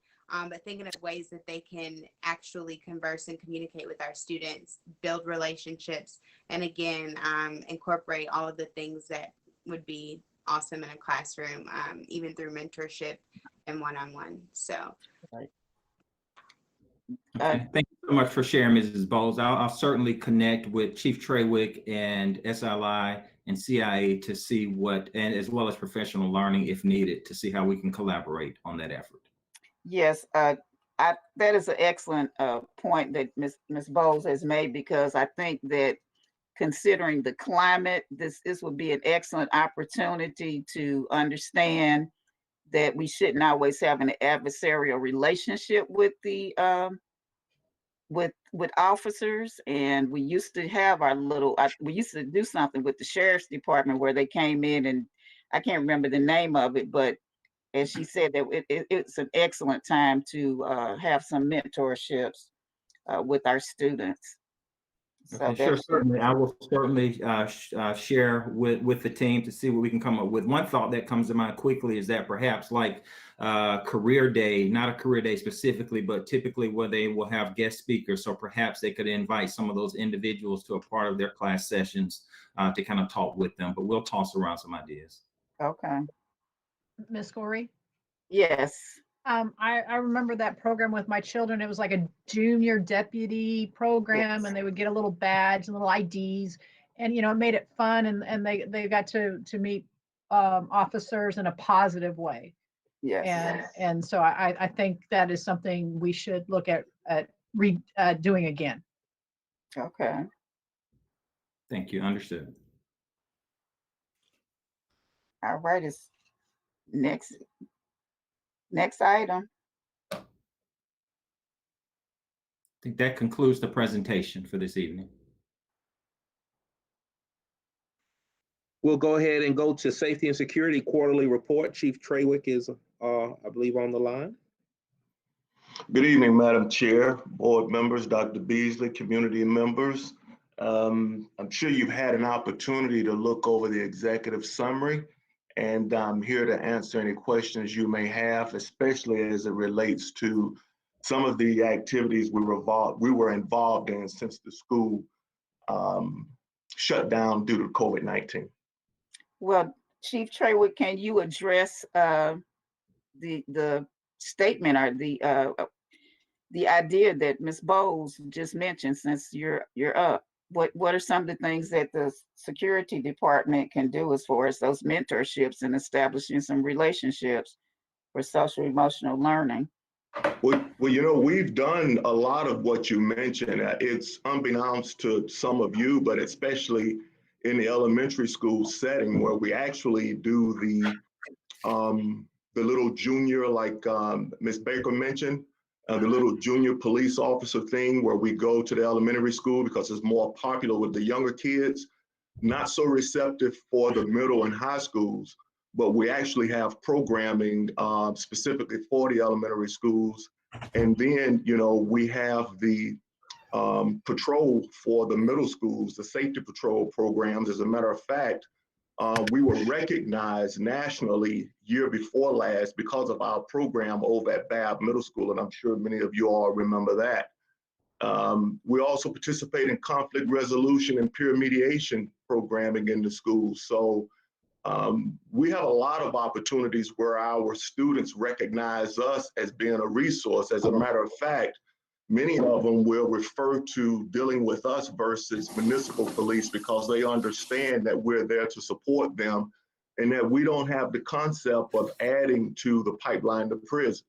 You know, we fundamentally disagree with that. And we think that if we have a positive relationship with our students, that alone, in conjunction with some of the other practices we have in place, will convince them to be better community members and better citizens. So we are doing those, and we're definitely open to any other ways that we can enhance whether it's virtual or face-to-face experience for our children, our students, so that they have a positive communication or a positive activity with our law enforcement, whether it's security or sworn police. Okay, because I guess what comes to mind with me, we do have our criminal justice classes in our high schools.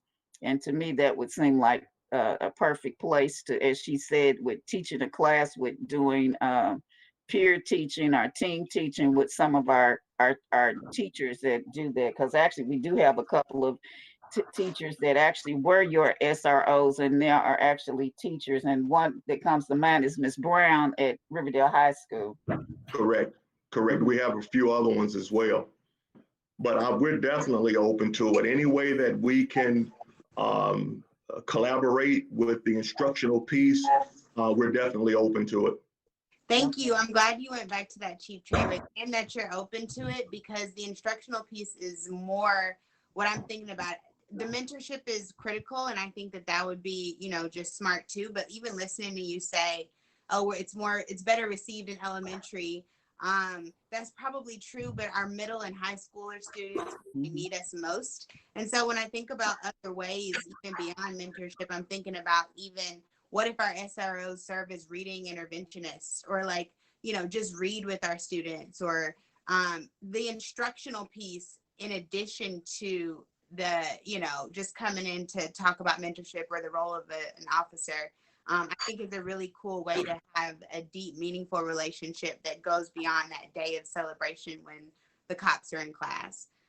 So I'm glad you're open to some of these things, because the instructional piece is exactly what I'm thinking about for repurposing some of the extra hands we have on deck. Oh, absolutely. And we use them, we really use the middle and high school for public service type related activities. We've done public service videos with our middle and high schools. We've even had Dr. Beasley involved in one of the videos. So there's a great deal of collaboration as it relates to the SROs and us along with the students. But, I think it would definitely be helpful to do more on the instructional side with criminal justice classes, as well as the courts, the program over at Jonesboro High School.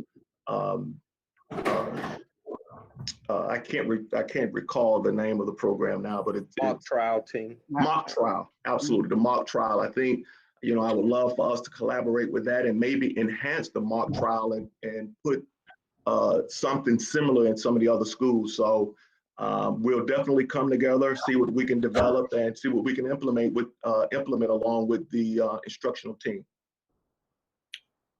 Okay, thank you. Now we're on the proposed agenda from the superintendent and the chair, and we're going to see if we can, because I'm looking at the time and probably everybody's about ready to nod out. It's been a long day. So let's see if we can get through this. We have 8:32. Let's see if we can rapidly go through these reports, because hopefully everyone has sent all their questions in for these.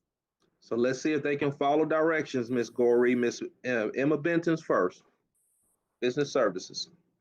Good evening, Madam Chair, Madam Vice Chair, members of the board, Dr. Beasley, and community. I have provided the board with a summary of the district's current financial status as of June 2020. The district's preliminary general fund balance as of the end of June is $112.4 million. In addition to the general fund balance, we have provided the preliminary statement for revenue as well as expenditures, and also the change in the fund balance as well as other financial reports. I'm here to answer any questions that you may have regarding the financial report at this time. Okay, well, I'll move direct. Is there a question? Do we have it on display or what? Do we have No, it? no, I did not. I can share my screen. Okay, just real quickly, if you can. If not, we'll. Okay, Ms. Bowles, do you have a question? I see you leaning toward the. Are we talking about the entire business services presentation or just the financial report, number one? Right now? Yes, I think she's on the, she's showing the financial report. It's just the financial report at this time, Ms. Bowles. Okay, so hold my question to your next report. So yes, and so this is just the financial report. Again, I highlighted the fund balance as of the end of June, 112.4 million. I also presented the, let me just see really quick, other financial reports, the statement of revenue and expenditures. This is the SPLOST, so we're not there yet. So that's the financial report. So if there are no questions regarding the financial report at this time, I'll move directly to the SPLOST revenue report. And of course, the report that we provided to the Board of Education is just an average of revenue collection year over year and month over month. And so that is the financial, the SPLOST revenue report at this time. And so if there are any questions, I can answer them at this time. Okay, seeing none, go ahead. Okay, so stop sharing. So then the next report that we have is the purchasing report. The board has been provided the purchasing report for the month of June. And so on report A and B is for the board's information only. And of course, report C is the contract report, and those are all items that are over 50,000 that requires the board's approval. Are there any questions regarding the purchasing report at this time? Ms. Bowles. What is this list of? It's entitled Minority Business Vendor Report. What is it a list of? So I think we've been providing that report based on a request from the Board of Education, probably the last 3 or 4 months. And so those are all of the vendors that have been, these are all of the vendors that have registered inside of our financial system as a local small minority vendor. And so we have all of the different classification there. That's what that's a report of. The first few times we received this, I thought it was a report about the vendors that are applicable to whatever report you're giving at that time. So are you telling me this is a running list of 7 pages of just people in our, what is the relevance of this particular list to right now? Or is this the same list you give every month? No, it's not the same list that we give every month. It is an update. So there are changes throughout the months as we do business or as vendors register with the district. So for example, if you look at report A, B, or C, and if you see a vendor on there, and if you see a yes or no, you can probably find that same vendor on that report. So it's just a different way of looking at the information. And so I think that we had a question a few months ago if the vendor was registered as a veteran or as a woman. So that particular report, that more detailed report, breaks it out that way. So it's just a different way of looking at the same information. Yes, it's actually the report that you requested. That's why I'm laughing, because I obviously know what the information came from. This is very different though than I look every month, Ms. Benton. I know that you know that. So the reason I was asking was because this running list of vendors, DBE, is different than submitting a report per month that says here are the people who match that minority description who applied for a relevant or current bid. Because otherwise it is the same list and it'll grow every month and you might update it, but it's the same thing every month if you're telling me this is a list of who has identified as what in the district. Actually, if you look back, I think I'm going to say it was very helpful for me. It's very helpful. But I was glad to see it because the other report, people who bid this month, it's not that, and that's what I. No, it's not. No, it's not people who bid this month. No. Appreciate it. So it's the other report is the report that she's been presenting, which has the information that you're talking about. But I appreciate the fact that you did provide that report because it helped me to see the vendors that we have and the amount, because I had some questions about some of the purchases that we made and why we didn't look at that list to make the purchases. So I I appreciate it. And it's, please continue to provide it because it does help me to understand about how we're doing business with picking certain people. Because I really wish we would look on the list and use some of those on that list instead of the ones that we continue to go with. So we provided this report, but this is obviously updated. And I think on the top of the report, there's a date there. We provided this information also last month, and it was attached to the MBE. So we had an executive summary, and behind the executive summary, we had the detailed report. So we provided it before. This isn't the first month. And so I know that we've had a conversation, and we've been having this conversation ongoing for several months. And so as there are new updates to what we're doing with the MBE program, the Minority Business Enterprise Program will provide a formal update to the board. Okay. Are there any other questions? Yes, ma'am. Okay, go ahead, Ms. Baker. On C3, I'm a little confused. For communities in school, I know we're adding the 2 new schools, but the total amount is $690,000. Is that just for the 2 schools, or is that all the schools? That's for the entire program. Okay, because like I said, it just shows the 2 schools. So I was going to ask why it was so much more than the others, but if it's all the schools, that answers it.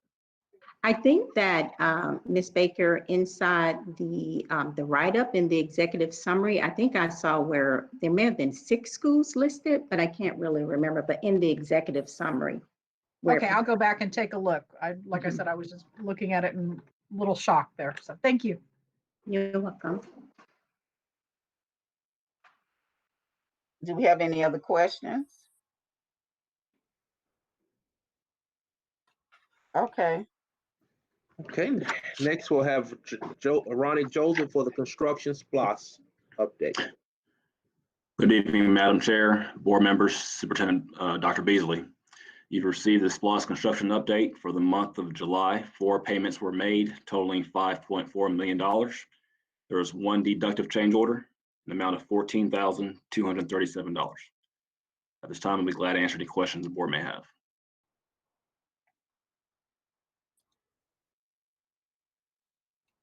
Any questions, board members? I don't see any. Madam Chair, Yes. Mr. Christmas, Mr. Joseph, I know we said this before, but when you say deductive request orders, that means that we receive that funding back? Correct. The contract amount is being reduced by that amount. I just wanted our community to know. Thanks.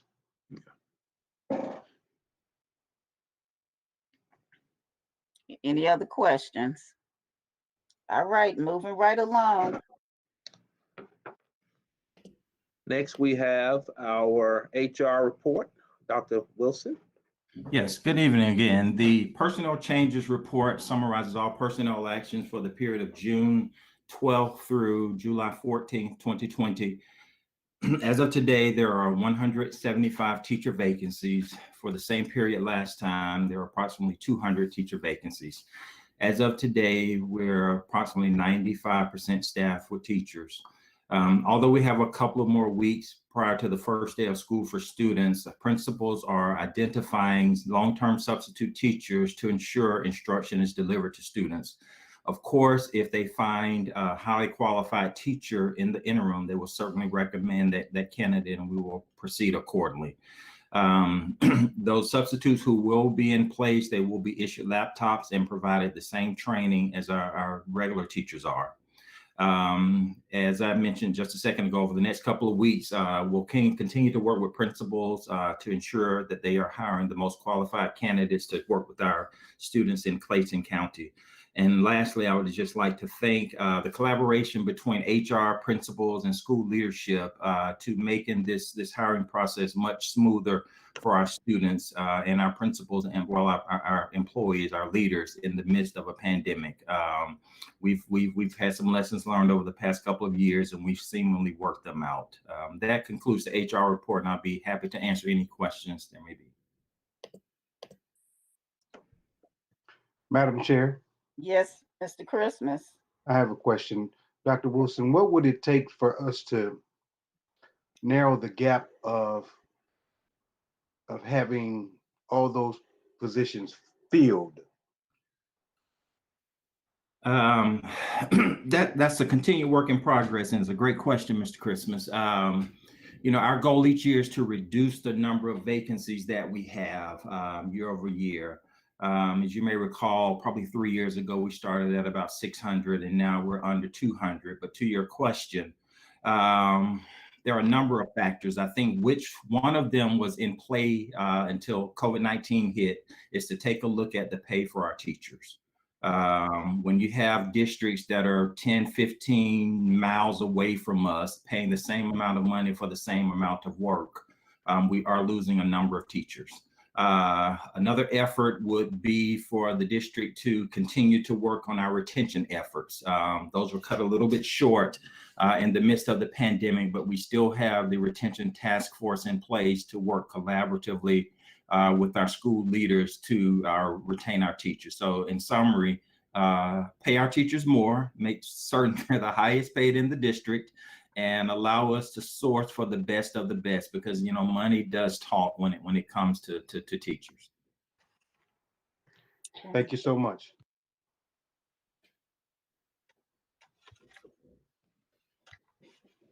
Okay, any other questions?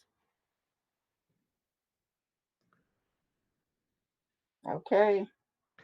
Okay, next we have Student Support Services, Dr. Sandra Nunez. Good evening, Madam Chair, Madam Vice Chair, members of the board, Superintendent Dr. Beasley. You received the list of tribunal panel members for your approval to serve during this coming school year and to be placed on the consent agenda. If you have any questions.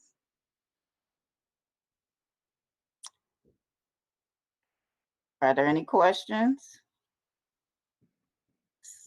I don't see any. Okay, that concludes our presentations at this time. Thank you. Okay, the next item that I see on the agenda is policy series G.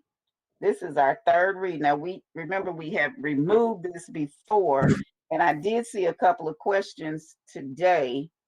I know that you gave answers, but I thought I had a conversation regarding this transfer policy. And I know you all keep telling me about why it's important to have a 2-year time frame. But I thought that we had come to a compromise about, I'm looking down here at the voluntary transfer, which would be, I believe, I'm not sure which page this is. I think it's page 6 out of 9 is what I see. And I thought that we talked about having, first of all, I think if we go back and I think we might, before we pass these, we might need to look under vacancies and transfers. And I'm not sure if that first sentence is grammatically correct.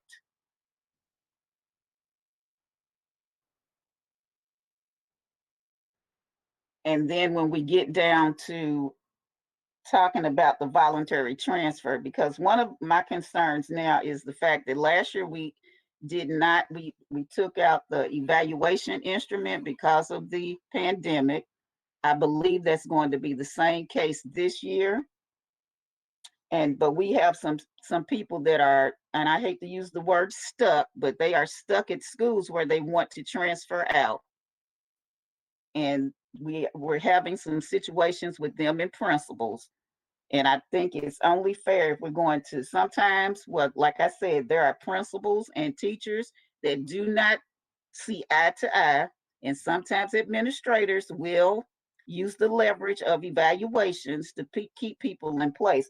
So I really think that under number 4, I thought that we had talked about having some type of a mediation between the HR department or area superintendent with actually meeting with the teacher or an employee to talk with them about possibly getting a transfer.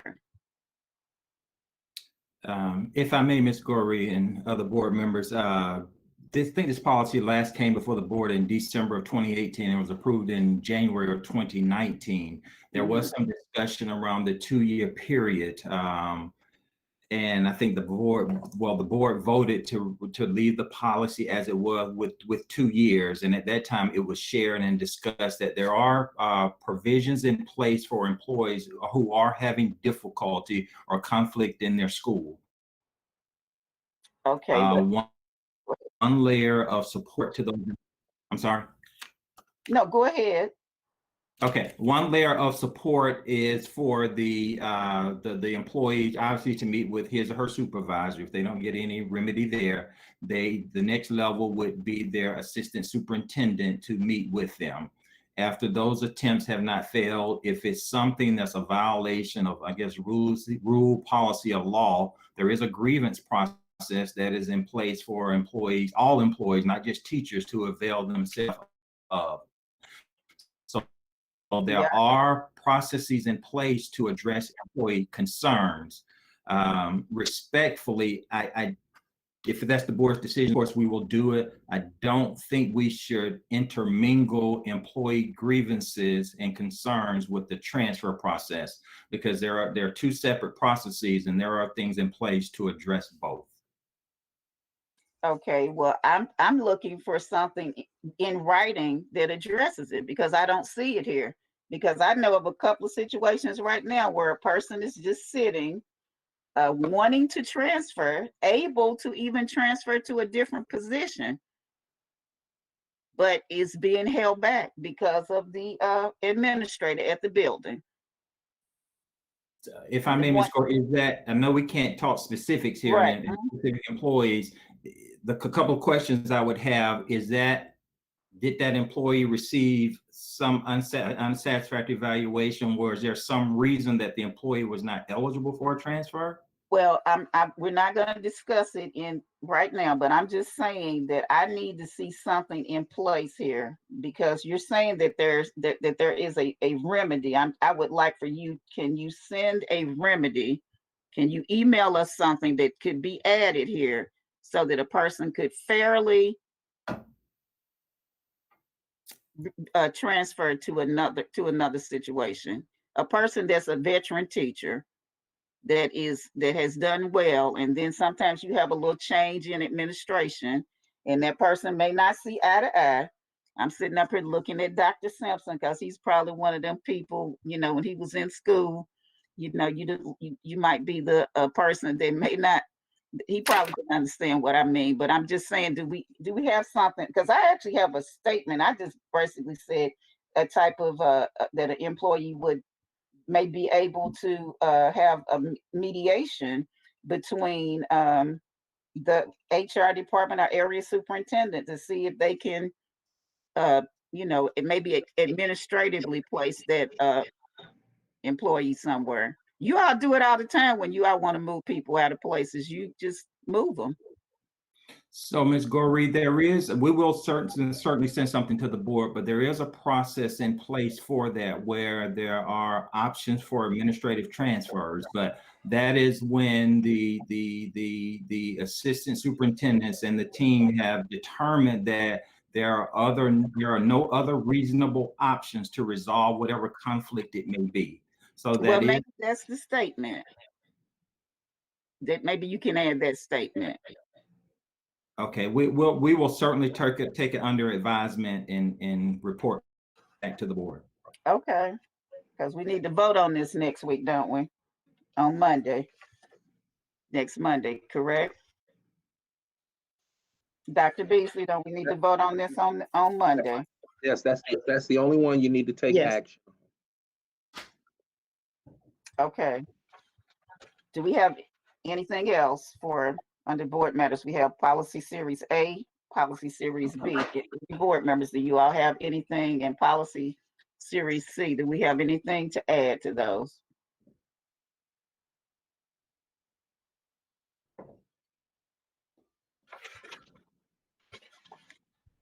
Ms. Bowles, you gonna put your finger over there? My question is about A and C. There's no attachments, and I assume it says no changes submitted. Does that mean that we are to look at the ones shared last time, or is there an attachment missing? Good evening, Madam Chair, Madam Vice Chair, members of the board, Superintendent Beasley. This is Ms. Garrett. That does mean that there were no changes submitted, neither by any of the individuals who have a responsibility for those policies, nor by the GDCR firm, nor by our team. So at that point, that means that there will be no changes recommended for any of those policies, and they would stand as they currently exist. Okay, as a respectful recommendation, just in the future, even if there is no change, having those attachments here in the agenda is really helpful, at least even to see what changes have not been made. Okay, so just so I'm correct, you would like to actually see the current policies as they exist now with no strike-throughs or no changes? Correct. Okay. Actually, there will be some changes on policy B, because those are the board policies, correct? Well, no, she was referencing A and C. Yes. So yes. I'm sorry, but I'm saying with B, because we haven't ever gotten B straight ourselves, and so I'm just saying we will do something with B. Got it. Yes, ma'am. Okay. Thank you. All right. Is that everything? That's everything, Madam Chair. Okay. Oh, Lord, our batteries. Okay, so we need to go to approval of the proposed agenda. Yes, the proposed agenda. Does everybody see the proposed agenda for our next meeting, which is Monday? And it looks like this will be it if we get some information on G. Otherwise, we may need to pull G again. It keeps getting pulled up and down. So at this time, can I have a motion for the approval? So move, Madam Chair. Second. Ready to go, I know. All right, so let me very quickly go down, do the roll call. Ms. Bowles. It's been moved and seconded that we approve the agenda. Yes. Yes. Okay, Mr. Christmas. Yes. Williams. Yes. Ms. Burrows. Ms. Baker. Yes. Ms. Johnson. Yes. Mr. Straker. Affirmative, Madam Chair. And Ms. Burrows, I think you said yes. It'll be a yes for me. And so it's 8-0. It's approved. And at this time, you all, we are adjourned. And please forgive us, you all, but it was lengthy. Have a great evening. Good night. Bye. Good night.